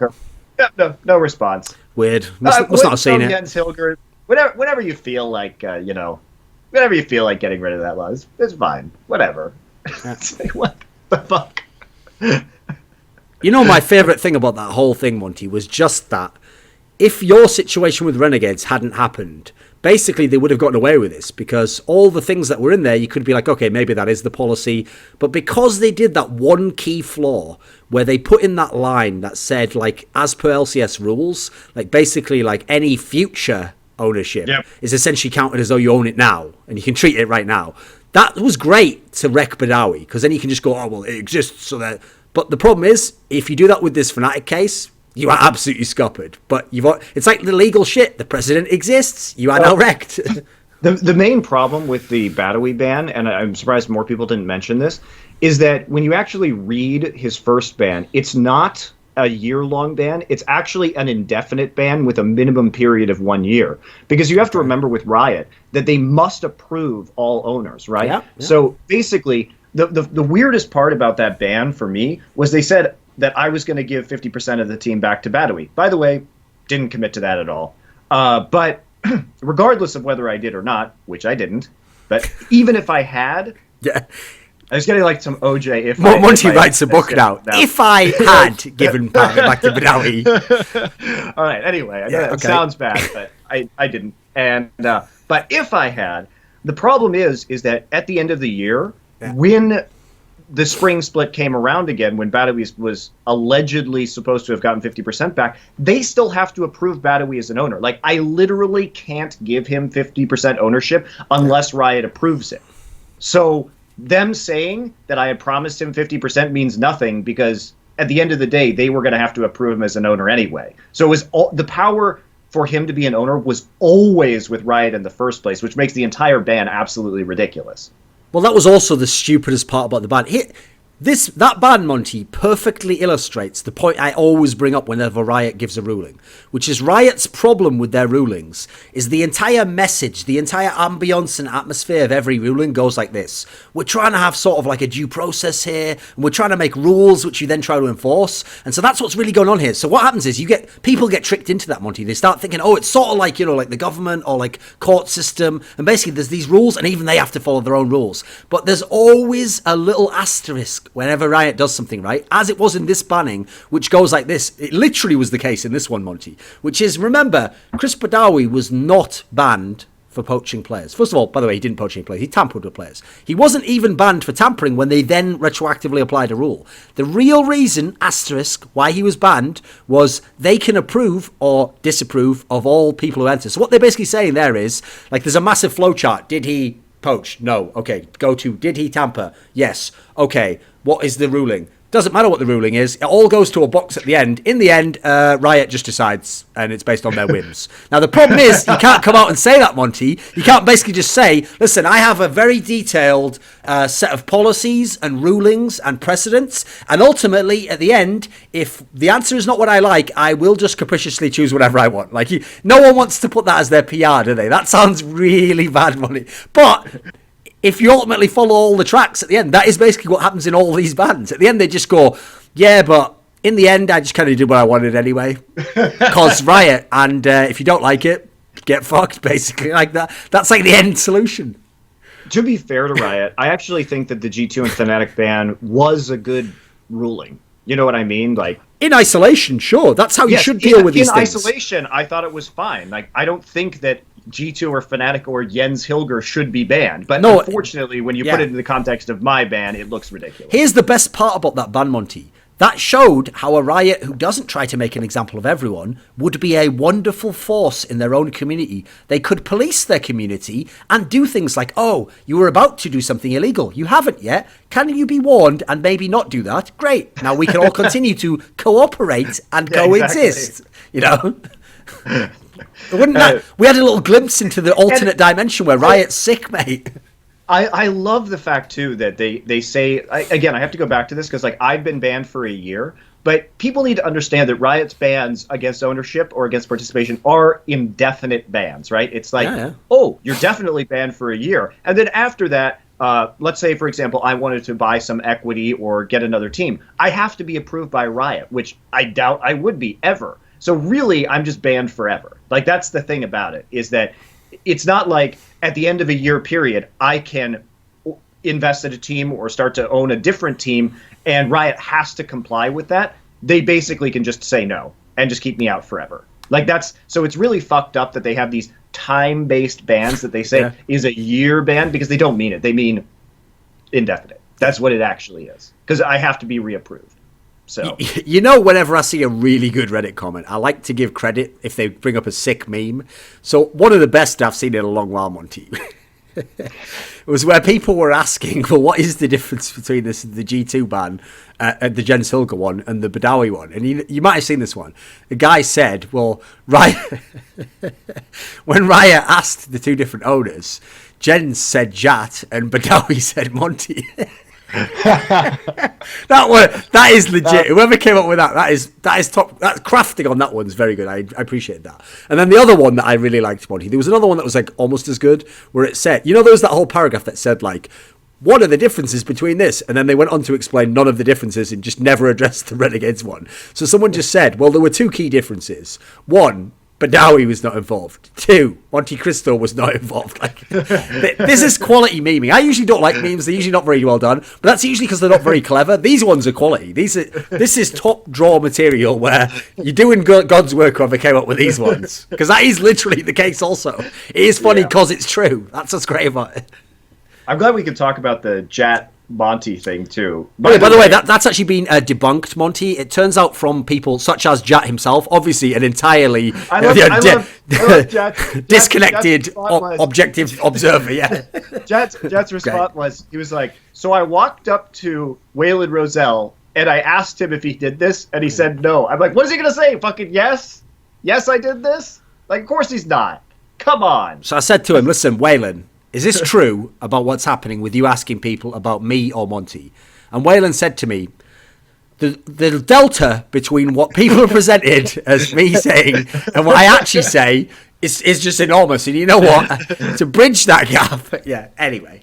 I don't have a problem with the question, right? I think that it's valuable to ask, especially new casters, to articulate what they think about different casters' styles, et cetera, et cetera. The problem is not the question. The problem is his response. And I have heard now from more than 3 people. Yep. Apparently, Zyrene was not one of these people. He posted in the thread, and he was asked that question, and it wasn't. Okay. But when I hear from multiple independent sources who have come to me, some of whom work for Riot now, who have said that Waylon actually has stopped their interview and gave reasons why I was the inferior caster. Well, this has happened multiple times. I tend to believe it. Like, I can understand that, Jat's point about, well, maybe that person wasn't good at confrontation and they misread the situation where Waylon was just playing hardball in the interview and trying to get them to be more aggressive in their opinion. Could be. That's totally viable. But when it's happened like a bunch of times, then I'm like, probably true. Also, let me recharacterize that. Okay, I'll give you a different analogy for a similar sort of situation, and you tell me if what Monte just described, that very reasonable, like almost being reasonable to a fault, like really giving them the benefit of the doubt. Imagine you go in for a job interview, okay, at like Benson's Bakery or something, and he's going to hire you, and you're going to be like the new guy who's going to learn baking there, and Mr. Benson himself is conducting the interview, and he says, you know what, I want to kind of get a sense of what kind of a person you are, okay. Mrs. Benson, Vivian Benson, my wife. Who do you think's better looking, Vivian Benson or Kate Upton? Who do you think is better looking? Now, in that scenario, you're entirely welcome to say, well, listen, Kate Upton's actually like a swimsuit model. Like a lot of people think Kate Upton's really. Would you say that, though, to Mr. Benson? Yeah, I feel like in that scenario, he might not be asking in the most Exactly. That was my matter, Nobody got on about this, but it's like, if you're Riot, why wouldn't you? If you're Waylon Roselle, why wouldn't you just ask Jat or Deficio, right? Sure. That way, it doesn't seem like a super loaded question about somebody who works for you and somebody who doesn't. If your actual goal as an interviewer is to get somebody to defend their opinion about one caster, why would they choose me, not a Riot employee, where this could get out into the wild and actually make you look bad? You can compare the cast if that's the goal. Have an analysis of color commentators in League of Legends on their strengths, on their weaknesses, on their styles. Why choose me over one of the many very good Riot color casters? I mean, to be fair, though, Monte, maybe it was the tone. I mean, maybe the tone wasn't in any way loaded. It was just like this: answer, neophyte. Do you choose the saintly protector of the faith, Jat, or do you prefer the heathen scum dog from the west, Monte Cristo? And then you go, I kind of like Monte. Again, heathen. The only thing I can think of is that they are trying to test people who might be critical of Riot or might not fit, because Riot is obsessed, by the way, as a company with cultural fit, right? And so if you choose me, and because I am, obviously I am contentious, I am very nakedly critical, but I don't do it to shit all over Riot. I do it because I want esports to get better and I want it to change. And sometimes somebody has to be aggressive in that situation. But I just don't even understand why they would pick me in the first place, right? Plus, there must inherently be an ulterior motive to ask that question about me rather than just comparing it to another Riot color caster. Plus, I also think people took it too seriously. They thought that everyone who was a source for the article must have been someone who said Monte and then didn't get the job. Now, I actually happen to know that you could say Monte and still get the job. Because, for example, I know what happens usually is if you say Monte, they wheel you off into like a room, they work on you for a few hours, they bring you back. Now, which one is it? Is it Jat or Monte? Listen, it's still Monte. I really like him. Take him away. Eventually, you say, please, Jat, I'll say anything you want. It's Freak, it's Jat, it's just all of them. And they go, welcome to Riot Games. We will now apply the healing balm. Yeah. And like I said, some of the people that I heard Waylon did not basically behave what I would consider appropriately in that interview currently work for Riot. Also, that article was very interesting because what did you think about that article, Duncan, about Whalen? I mean, listen, I don't give a fuck, so I'll just say straight up. From everything I've heard about this guy, bearing in mind his title, here's my big problem. I'm always very particular on like semantics and how people express themselves. If your title is Director of Esports, then you can never come to me and go, why are you judging me really harshly, making out like everything's my idea, like I didn't even have any say in that. Your name and job title is fucking Director of Esports. Wait a minute, why are you saying this movie's shit? I was only the director of it. Yeah, then you directed what happened, didn't you? It was your ideas. Like, this is the problem I have with that guy in general, is as far as I can tell, he does make some decisions. Some decisions perhaps come from higher ups, and he just goes along with it. But then you don't have the get out. You can't then claim, it wasn't me, I didn't mean to do that. The company did it. So my biggest problem with Riot, one of them from day one, Monte, is like I don't think they had they didn't have a good separation between competitive and casual. Like, okay, It is the same game, but those two have to operate a bit independently and only collaborate when it's necessary. So to me, people like Mark Murrow, etc., should themselves have kind of recused themselves from the competitive side and said, I'm really about the game League of Legends, which I helped create and co-found. So I will stay over here, and you in the esports section, I will hire you, knowing you know what you're talking about, and delegate responsibility to you, and you will choose what to happen. I feel like that line was never existed, or if it was incredibly blurred. And so the problem I have with the Magus guy, Waylon Rosell, is feels like some of the decisions he'd made are certainly questionable, and some of them are ones where I feel like he's just the guy who has to help come up with a reason as to why you're going to do something that wasn't even his idea and was someone else's idea, which was a bad idea coming down the pike. That's my perspective. Although I will say that he is the top dog in esports now ever since Dustin Beck is no longer there, who was the vice president of esports. So he is more in control now than he used to be, and therefore more responsible, right? There are only so many ideas, as you say, that are coming down the pike that are not his in the first place. So, but we'll never know.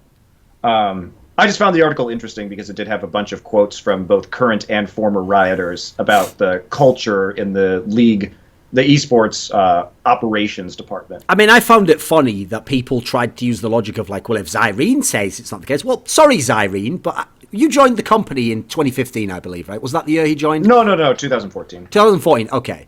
You became a primary caster, though, in 2015, I believe. So yeah, I heard almost the same stories with the same gist with quotes in a different manner in 2013. So pretty irrelevant, really, what you heard in 2015 yourself, you know? So the idea that this was one person or it was a disgruntled employee, no, this is like if every ex-employee of the CIA was like, they're all aliens in Area 51 and they're controlling the whole world economy and there's clones out there. And then 10 people I currently know in the CIA are like, yeah, there's definitely aliens. And we are all actually slaves to insectoid aliens from the moon. And actually, I'm going to be killed next month if I keep feeding in the event. Like, if that was going on, that's very different to one person just saying it, you know. So that I get. The problem is, though, this is where you always go, Monty. It's like there's a famous thing. I think it's like a Machiavelli quote where if you actually want to try and discredit someone, you actually try and attack them on their strongest point. Like, logically, you would think, just pick the thing that's really dodgy. The problem is if you attack them on the strongest point and you can make someone believe that, like, the whole thing's bullshit from that key point, then they'll be totally on your side. It's like, that's the key thing. You make it so huge, like, oh, the whole thing's a lie.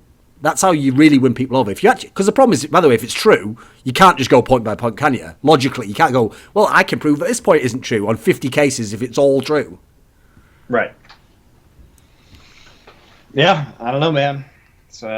It's an interesting time. I'm very curious as to what's going to happen with the structure of the LCS, given like what that article said, and the current friction between the team owners and the league ops department. But I think Riot just really dropped the ball. I think that 3 years ago, I think in 2013 and 2014, Riot was really on point. Like, they leveled up. There's no doubt that Riot did many good things about leveling up production in the West and really setting a new standard. And nobody had really even touched Riot's production quality in the West until Turner came along with E-League.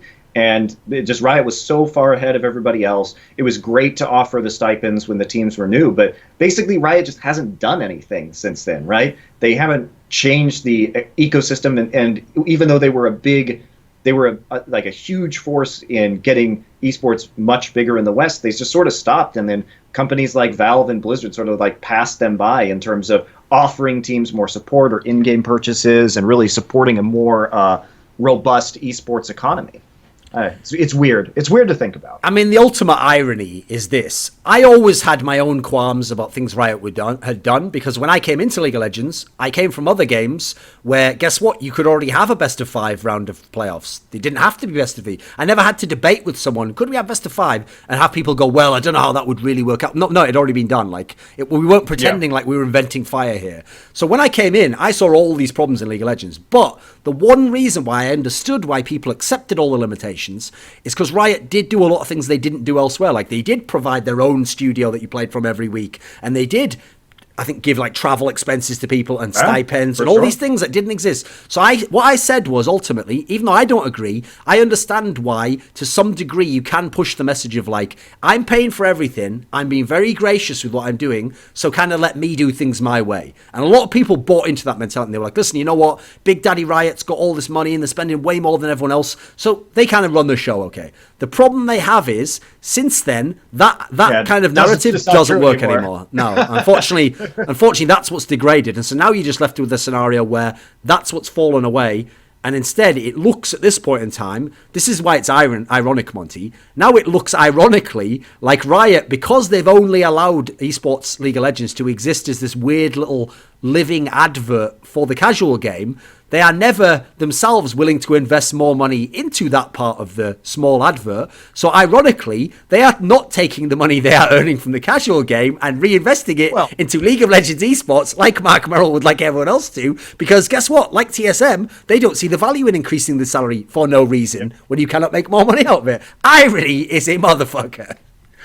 Also, you could make an analogy like this to the situation where at one point in time, Riot was they came out, and let's just say there was chaos in the world of esports, and Riot comes along out of the basically the Stone Age of esports, which was the West in 2013, basically, where low production value. In 2012, like MLG was like in a closet in a skyscraper. So basically, Riot's played Civilization, and they invested in like tech initially, right? Yes, science. Yeah, they did. They invested, but they became like the benevolent dictator. Out of the chaos, out of this Stone Age, they were able to be a dictator, and sometimes, for example, in Korea, there were military dictators after the Korean War. Out of the rubble arose some very powerful men. And these powerful men, sometimes you just need not democracy, like bullshit democracy where everything takes forever. You need somebody who actually has a vision, who can get shit done quickly to like raise a nation out of the rubble. You know what I mean? Right. Just so I can make a clear point here, Monty's not now advocating Trump for president. No, please no. God, no. That could have been cut together really badly, Monty. Sometimes you just need a strong man who can raise you from the rubble. But you know what I'm talking about. Sometimes the most efficient way it's the quickest way, isn't develop it? Infrastructure is to just have a dictator, right? Without bureaucracy. It's not great for fucking like, and without a bunch of red tape or like voting on projects. Sometimes you just need to build that infrastructure quickly. And sure, it comes with a price. That price is, lack of ability to have choices, fucking horrible labor or concentration camps, or lack of freedom of speech. Like, there's huge downsides to this as well. But basically, the way I feel about Riot was, what you're saying is like, yeah, the system wasn't great, but you know what? They built this nation. It was rich. The trains were on time. Okay. You know what I mean? But here's the analogy, Monty. Riot was the Soviet Union. They took you from the agrarian culture to all technology. They were one of the best in the world. The sports, you were achieving great things. Eventually, though, it became decadent. It fell away. It no longer served its purpose. And there was an obvious, clear way you could have gone a different way if you could, and eventually it had to fall apart. Right. And it's like that system. It's like that system where eventually the infrastructure is good, and what you should do is like that smooth transition into democracy, right? Where there's enough people who are on the up and up, who are successful, that you need to be able to share that control at a certain point. And they could have given the owners equity, and they could have done these things, but they just said, no, we want the control. And now the trains aren't running on time. You're queuing in line for 2 hours for half a loaf of bread, which isn't enough to feed your fucking family, and you still expect people to worship you. No, of course there's going to be a revolt against the dictator at that point in time, right? Sure. Anyway, that ends the extended Riot segment of the show. I mean, there has been a lot to talk about since our last show, and these are all very relevant issues. So, okay, here's my question now. You remember that feeling? Here's the thing, Monte. I don't want you to think analytically. I want you to take that cold razor of intellect for a second and put it to one side. Just think about a feeling, a great place. Imagine yourself in a wonderful moment. Like, for example, let's imagine that KT Rolster had just beaten SK Telecom. And you know what, Monty? They could win LCK. And you know what else? They could win LCK and they could go to and they could win Worlds. Oh god, they could do it, Monty. This time they could actually do it. Now imagine that feeling. Then imagine that they went and played against Rocks Tigers and they got bitch slapped around. And then they went, okay, listen, it's Rocks Tigers. Rocks Tigers are still pretty sick. But you know what? We can still get to Worlds. And they went down into that gauntlet. And then they thought, you know what? We're definitely going to make it to Worlds. It's ambition. He's never even made it to Worlds when he was really good. When he's a mid laner. And then they get hearts broken by Samsung. What do you feel about KT Rolster now? See, I've told you this many times on the show before, Monty. Never make the mistake of truly letting something into your heart. When it's in there, you're vulnerable. You can be destroyed entirely. I mean, I don't know how you can, like, a lot of people are saying, oh, KT is a better team, they should have gone to Worlds. My opinion about KT is, first off, they had two different chances to guarantee their spot to Worlds. They could have either won the finals or they could have won the gauntlet, right? And they didn't do either of these things. Also, KT has been relatively inconsistent as a team because they haven't really decisively beat anybody. They had 3 consecutive 5-game series, and they just squeaked out with a win against SK Telecom, right? And Game 5 of that wasn't even like the most convincing win. Yeah, so I guess I'm not really convinced that KT was, in fact, that much better than Samsung or even deserved to go. I mean, yes, they can compete with the best, but they also, like, derp around a lot of the time and lose for stupid reasons. So... Still sucks if you score, though. Like, you literally became the best in the world at a totally different position, and Ambition beats you.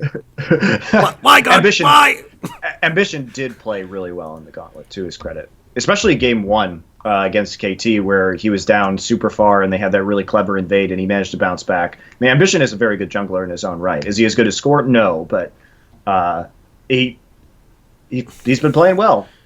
Why does he have such an extreme delta between his, like, ham games, like when he beat SKT last year, and the ones that are, like, he looks like shit? I don't know, man. I don't know. He's been doing better and better, though. I think his consistency was pretty good throughout the summer season. It is just absolutely mad. When you consider, like, I don't know if he still holds his record, but you remember at one point in time, he had played, like, the most, like, Korean games of any player, because he'd obviously been in OGN since day one.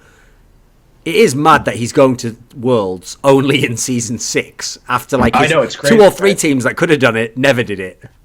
So who do you think, it's an interesting question now, who do you think the best player who's currently still active? Because obviously if we say, if we start going to old players that didn't go to the World Championship, we could talk maybe about, like, Captain Jack or somebody like that. But who do you think is the best player now that Ambition is going to Worlds, who's active, who has not ever gone to Worlds? I mean, obvious. Oh no, Flame did go, didn't he? Yeah, Flame went last year with LGD. Yeah, let's think. Who would it be now? It's really hard, actually. Because the problem is now the big issue now is a lot of the players who it would have been from Korea went to other regions like InSec and they went from those regions. So that really reduces it. Let's think actually, because if we can think of a good one, it's probably something that. Because I know there's not an obvious one at the moment. It's probably a Chinese player, is my gut feeling, but I'm not sure. It is really tough. Who could it be? Because Ambition was definitely the obvious answer beforehand. Yeah. Okay. Let me think. Who's left? That's the thing. Because the problem with Captain Jack is, it was only very brief he was ever like a god AD carry. That was very brief, and that was a long time ago. But he's also not playing anymore, so it doesn't matter. Yeah. I mean, I'll give you one that's not bad, that is underrated and people won't think of. Spirit. Oh, he went with Blue. Spirit he went with Samsung Blue. Who could it be? Who could we pick then? Exactly, it's really hard. I don't know if we can even come up with it right now. Let me think. It has to be some of our... Okay, I've got one here. Coco. Okay. That's not bad. That's legit. Not bad. That's legit. Coco. But Coco hasn't been doing that hot. He's not even a starter anymore. Unfortunately, yeah, his team went to shit. I think maybe you could say, like, weirdly, like Ixu maybe. Trace. Trace hasn't been great this season. He was good in spring though. I don't know, man. It's hard. There must be some Chinese players though. Let me think. Expression maybe. Let me think. Who is in China who hasn't made it though? Swift hasn't been. That's true. Swift is a good choice. He was obviously very good at one point in time. Who else? I think it's maybe Expression, actually. Because Expression's been around for a really long time.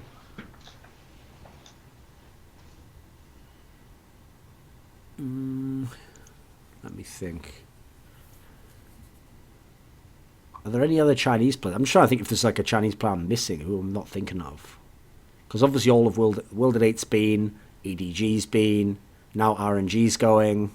Oh no, Expression did play at Worlds in Season 3. I forgot. Oh, you're right, yeah. He was on the semi-final team, yeah. I forgot he was on Sword at the time. Let me think.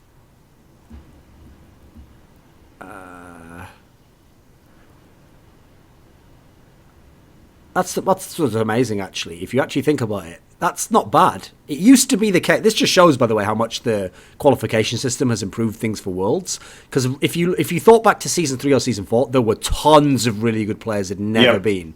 But first of all, by the way, with Koreans, you get to cheat because you can go to another region who desperately need you and just go, oh, I am Ryu. I qualify every year. Just like, that doesn't really count, does it, mate? Come on, mate. You did go to fucking Europe and just finish third place all the time, whatever, you piece of shit. Like, that's not the same as when Flame couldn't qualify as like the best top player in the world in the best region. But yeah, it's true. If you think of all these names, everyone has. There've been that many worlds now. Like, who even is there left in China now? Because obviously EDG's been. Let me think. Dude, almost everyone has. Because if you think about it, like LGD went last time, so they had some of the players that were good. I think it's almost everyone, yeah. There's no one notable. That's pretty good, actually. Okay, is there any player outside of Korea that hasn't been that? Like, is there any Western player? Because obviously it would have been forgiven, right? I'd have to talk to, like, Kelsey. I'd like to ask Kelsey this question about China, because maybe there's a Chinese player she could think of that would fit this category. As for Western players, I don't really think so. Because it would have been forgiven for me. He was the obvious one who never made it, you know? Exactly. But other than that, there aren't really that many sick Western players that haven't done anything like that. And obviously Yankos was another one, but he's just made it. In the end, they all make it, Monty. Or just retire into oblivion and are forgotten by even people like me and you who've seen every meaningful game of League of Legends. So, fuck you, you literally don't exist anymore. Right, so here's the question then. How did Samsung Galaxy get to Worlds? What do you mean? Well, for example, did this patch help Samsung? Maybe a little bit. I think that first off, Core JJ played amazingly well in the Gauntlet. Oh, don't forget, Monty. Another name we've got to take off the list is finally the elite level Core JJ's got to Worlds. I mean, I used to think he'd never make it when he was dominating in Dignitas, but he made it in the end. They all make it in the end, Monty. He played so well in the Gauntlet. I don't know if he just like had a random peak for a week or something like that, but he was really, really good. His Tahm Kench play in particular and his Bard play was super good. So that was a surprise. Crown did what basically as I expected him to. He is a good carry for the team. Cuvée, I mean, we saw this even in the playoffs when KT 3-0'd Samsung. He was solo killing someday. So this seems to be like a good meta for Cuvée. Papa mentioned this to me, which I agree with, which is Papa said like Cuvée traditionally has done very well on mage tops, which is actually true. I just hadn't considered it before. So Cuvé's performances on champions like Echo and Kennen makes sense for who he is as a player. So I think the meta's in a good place for him right now. So just really good map movement from them. I think they got there faster than KT a lot of the times. They were playing the map better. They looked better coordinated. It was an impressive performance from Samsung. I think their drafting was better. I think a big part of KT's problem was like they like to pick a bunch of losing lanes for some reason, and they repeatedly pick Gnar, even though they know that Kennen is a lane counter pick, and then they also picked lanes that were just worse, right? Like they picked Taric. as a support, and they picked. These are lanes that are very difficult to play against when you have a losing top lane already. So I wasn't a big fan of the drafts that we saw from KT. What do you think of Ambition playing Skarner? I think that the composition really made sense with Skarner. Do I think it could have been played with other champions, say Elise? Yes, I don't think Skarner was really necessary to what was going on. Now, to be fair, KT did actually pick the Elise first. So you have to remember about that game that Nidalee, and they had banned Rek'Sai and like three jungles, right? Were bad, and they picked the Elise. Of course, you can go back to something like, say, Lee Sin in that category, which I think also would have worked. But you have to recognize that what Samsung was doing was they were creating a pick comp where basically they would be able to root somebody from long range, and then if you grab somebody with Skarner ultimate, then basically Crown can use the seismic shove on the Taliyah to like shove them right after you, like you drag them back and then you push them further into your team to kind of get devoured by the team. So it was cool. It was cool to watch because you like Taliyah cut somebody off, and then Ambition just walks up and grabs them. So I think it was good in that composition, but I also don't think the Skarner was the reason why they won the game. I think Samsung had 3 winning lanes and just crushed KT by shoving all the lanes at the same time, and they won that way. And I don't think it really mattered which jungler they had; they would have won that game regardless. Do you not have a concern that when we go to Worlds, Samsung? I mean, I'm trying to think of past Korean teams that have done. Samsung seems like one in terms of like individual talent. It's kind of a bit ropey for a Korean team going to Worlds. I don't think that's true. I think Crown has actually had an amazing season. He was the damage per minute leader for a lot of the season, and true, it was coming off of champions like Varus and Victor, but he's got a really deep champion pool, actually.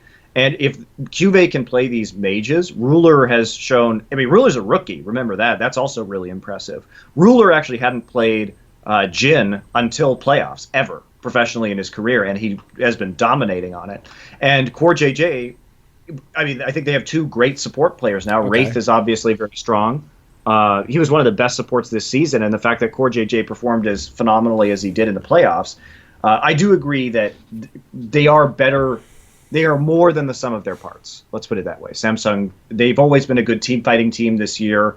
So that's really their strength, is their communication and their synergy. They're sort of like a Korean Splice. Let's put it that way. So is it not a concern that like you can't really list Ambition as some huge strength because there was a lot of good junglers going to this Worlds?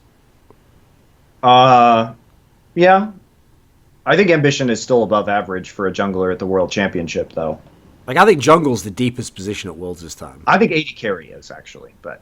well, let me think. How many good AD carries are there? I mean, think about it. Deft, Bang... those are 2 good. Uzi. Ray, Uzi, Double Lift, Sven. Like, Forgiven. it's pretty fucking stacked. It's pretty stacked, man. Jungle's pretty stacked as well, though. Jankos, Van Skaren, Trick, MLGX, or whatever his name is. MLXG, Clear Love, Peanut. I mean, Ambition, if you want to add him. Ambition. Yeah. Yeah, I mean, I think they're both. Those are probably the 2 strongest positions that are going. But Mid lane's really bad this year. Yeah, unfortunately. That's something I want to ask you about, actually. That is actually one thing that I think is very different about League of Legends now from in the past.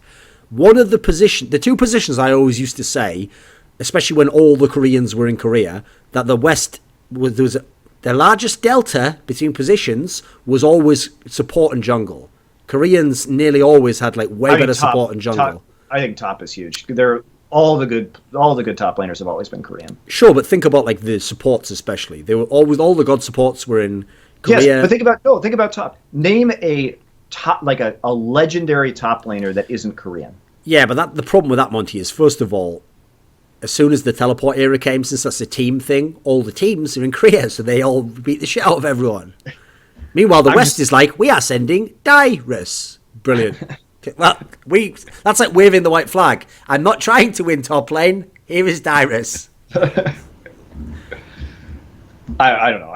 All the good top laners in League of Legends history have been Korean. There was a few that weren't, but the problem is they were too short-lived. What, the savior of the West, Zoro Zero? He could have been one. I mean, PDD was very good at one point in time. Obviously, he was on a dog shit team, so they never made any impact on a Worlds, except season 2. He also got absolutely shit on at All-Stars when he played against Shy. Yeah, that was prime Shy on a team that was just like the most ridiculous all-star team ever. That was just like, haha, that was like the 92 Dream Team equivalent, actually, basically, from basketball. You're making me want to go back and watch those VODs again. Oh, that was actually a very entertaining tournament. Most of the games in that one were good. That was the one where also Mad Life just like toyed with everyone for fun. I enjoyed when Mad Life like hit double lift with every single hook in the universe. It's pretty good, right? It killed him like 5 times in lane. The genius of that obviously being that double lift's only takeaway was, haha, but I won against China in a game, so Wei Zhao is shit. Haha. His hubris was literally like, haha, take that, Wei Zhao. I'm sure over the next few years, I will be the one who has the better curve. See ya. It's like, brilliant, great. You know what else I want to do, okay, Thorin, is rewatch. Now that we're talking about All-Stars. I mean, thought the tournament format for All-Stars, where you had, if you won with a random selection of fan-voted players, you got another slot at Worlds, was absolutely listen, Monte, inane. Speaking of all the good things Riot's done, I'm glad that they've really gone away from that really stupid thing they used to do where, like, for example, at Season 2 Worlds, Korea, just inexplicably number 1 seed, didn't get into the quarterfinals. They had to actually qualify for the groups. And then obviously the next year, as you're saying, like, All-Stars randomly decided if a number 1 seed again got to go to a region. An additional seed. Additional seed. And then obviously in 2016, they'd never make a really stupid decision, like allow G2 to single-handedly sabotage it for any other team. Now, it ended up being G2, but in theory, if H2K had won the playoffs or Splice, they get fucked as well, just because Perks is like, haha, vacation, definitely not just changing my whole roster, because fuck everyone. Yeah. So, on that one, I feel like they still haven't made a lot of progress, because they've gone backwards on that one. It's weird. Unfortunately, what would be great is just like, I like MSI as a tournament besides that factor of it.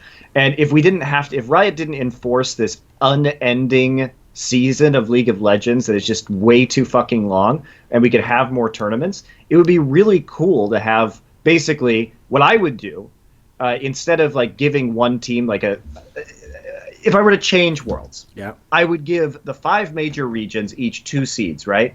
Then I would take the 3rd and 4th seed from the 5 major regions, and I would take all the international wildcard teams, and I would put them all together in a tournament, yep, right?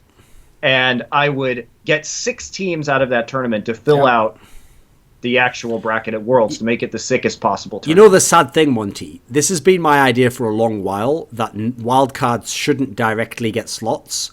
Because essentially, like I said from the Dota example, where they have a wildcard playoff and the top 2 teams from that get into the international. So the issue is, I agree, allow wildcard teams, if they turned out to be good enough, to qualify. Yeah, the key thing about your tournament idea here, this little qualifier, is if they're not good enough, they still get to play, they still get to be on the stream, but we don't have to then watch and waste that slot in the World Championship on a team that never would be any good. And it would be a huge tournament, right? Because it would have the 3rd and 4th teams from NA and EU and Korea, more competitive. China, and everybody else. So it would be a fucking sick tournament in the first place. Would it be as good as Worlds? No. But it would be awesome to like see how many of these teams came out of it. Also, Monty has just actually backdoored a tournament system which would have had KT Rolster in Worlds after all anyway. Oh, I didn't realise that. That's what a happy coincidence that is. How convenient. Okay. So basically, what Monty did there was he was looking at the Worlds breakdown. He's like, fuck these wildcards. Why do they get to be in and not KT? Wait a minute. What if I was to create a tournament in which they had to play KT Rolster? I mean, other 3rd and 4th teams from every region. That would be fair. I've definitely covered my tracks there. Okay. Please, Riot. Please do this tournament.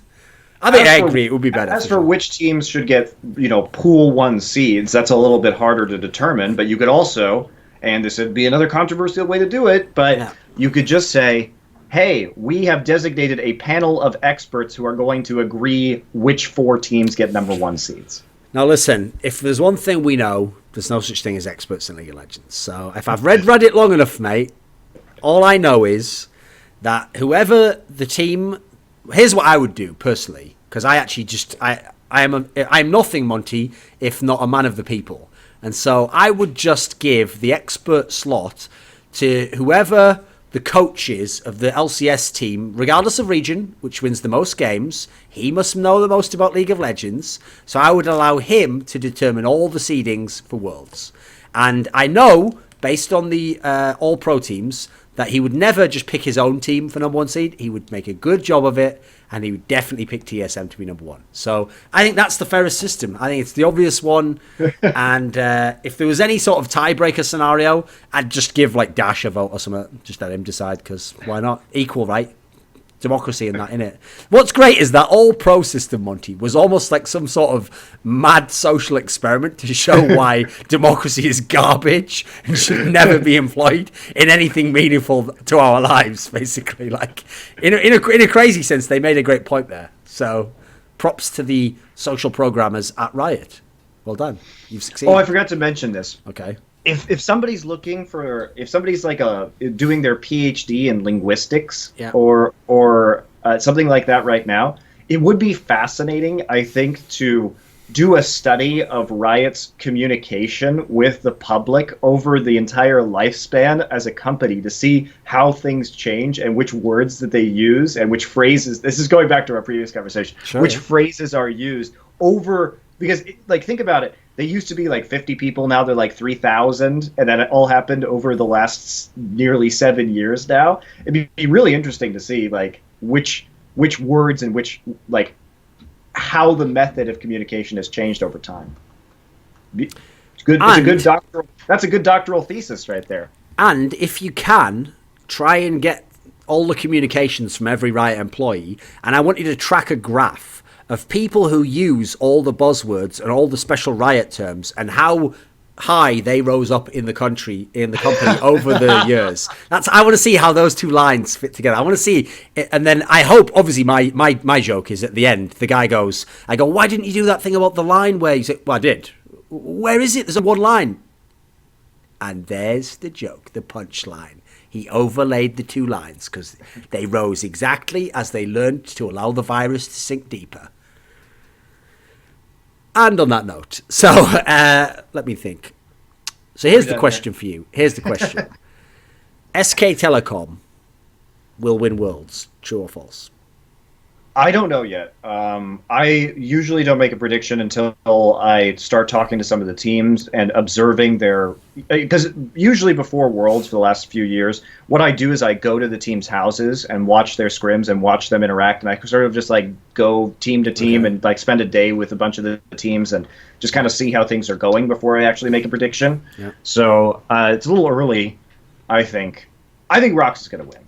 Is it true that when you go to their houses like that, you watch a couple of scrims, and then just because you're a stickler for tradition, you just get up unannounced and just walk out of the scrim room and don't even come back for like a whole day? That's a classic right there. I reached deep back into the depths of time for that one, for the meme gumbo. Right. The meme gumbo. See, you've always got to put a bit of stock in there, Monty, a bit of the old flavour that you associate. Right. Yeah. The aged ingredients. Exactly. Then fermenting there, getting danker over time. like a nice kimchi, right? Dank.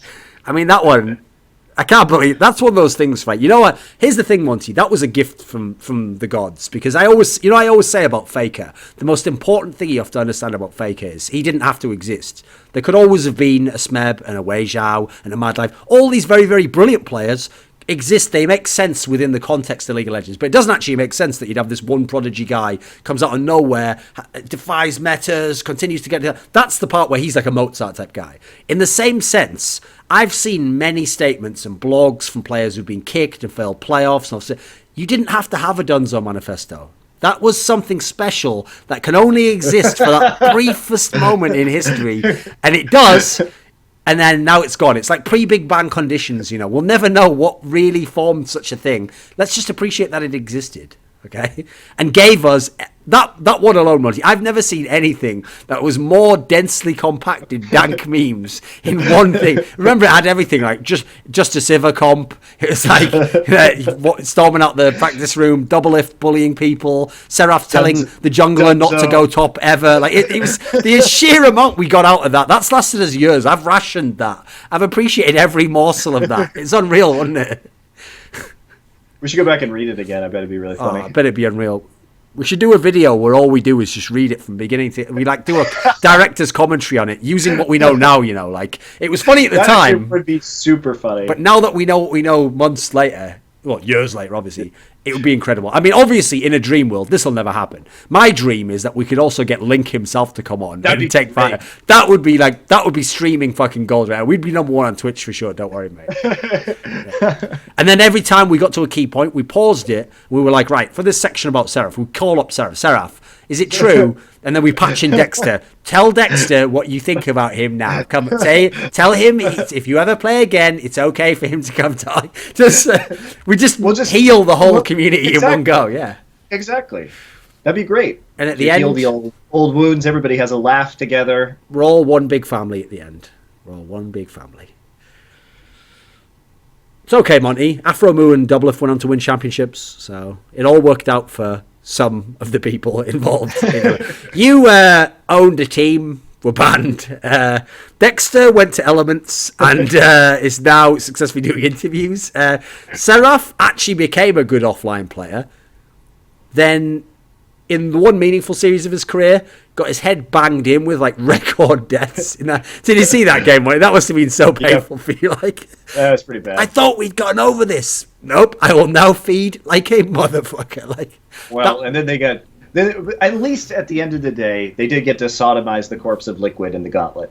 True, they did. That is very, very sort of like very little consolation, quite frankly, with that. Like, not a whole lot of consolation there, Monty. You said that like it was not that bad. Like, at this point, I think anyone could do that. Like, by the way, I can't say raped Liquid, but I bet you nobody. Yeah.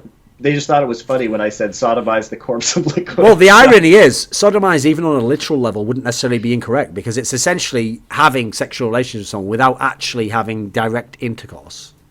It's not necessarily all in... Listen, Monty, as I've said, to say another sentence that I've said to you many times before, it's not always in the arse, Monty. Yeah, it's not always about in the arse, Monty. I know that's a catchphrase on the show, and in our relationship in life in general, it's not always got to be in the arse, Monties. Yeah, there's other places. There are many ways. Exactly. There are many erogenous zones. There are many roads to sodomy. Exactly. Well, that would be the name of this episode. We should start giving like actual tagline names for the episodes. There are many roads to sodomy. Episode 76. Because imagine how much that would get. That's clickbait like a motherfucker, isn't it? Like, what did they say that about? Apparently, it's the end of the show. Is that the end of the show then? By the way, Duncan, It's not too late. We can actually call this show The Many Roads to Sodomy. Maybe I'll do that. Start naming them now. Let's start naming them. Just from now on, that'll be the new convention. So just to briefly go over China, I thought EG was really good. Yeah. I think RNG was a dumpster fire in the finals. I don't have a lot of faith in any of the Chinese teams that are, because obviously IMA got very close with RNG. I haven't actually seen the gauntlet matches between IMA and WE. I do understand that there was like a huge comeback in the 5th game of that series, and I really want to watch it. Okay. But I think EDG looks really good. I think the rest of the Chinese teams, from what I've seen right now, look pretty not great. Okay. And then with Taiwan, I haven't seen their gauntlet matches either, and so I don't really feel comfortable commenting on them at this stage. But we'll get there. We'll get there, Duncan, because we're going to do our big Worlds preview show, aren't we? At some point, yeah. We're going to have all the different people on and ask them what they think. Maybe we'll have some of those classics that I like. Like, for example, I'll tell you a good one.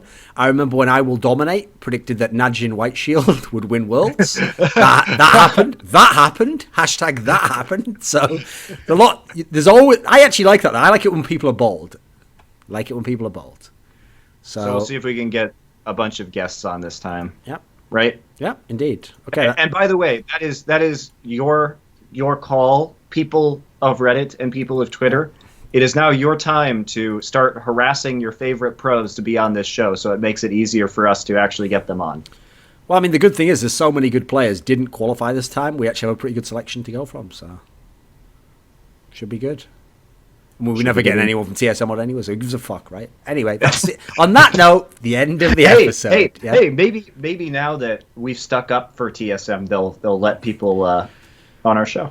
Listen, I don't think that would involve two things, Monty. One, an understanding of the you scratch my back, I scratch your back principle, which TSM have largely shown themselves incapable of understanding. And then secondly, it would also involve sort of removing yourself from your own mind and life and being able to see the world from another person's perspective. So again, like much like apparently those Indians like hundreds of years ago didn't understand the concept of perspective, I think also, again, listen, you've got to be reasonable at this point in time, mate. So we'll just end on that note. That's the end of the episode. See you, everyone.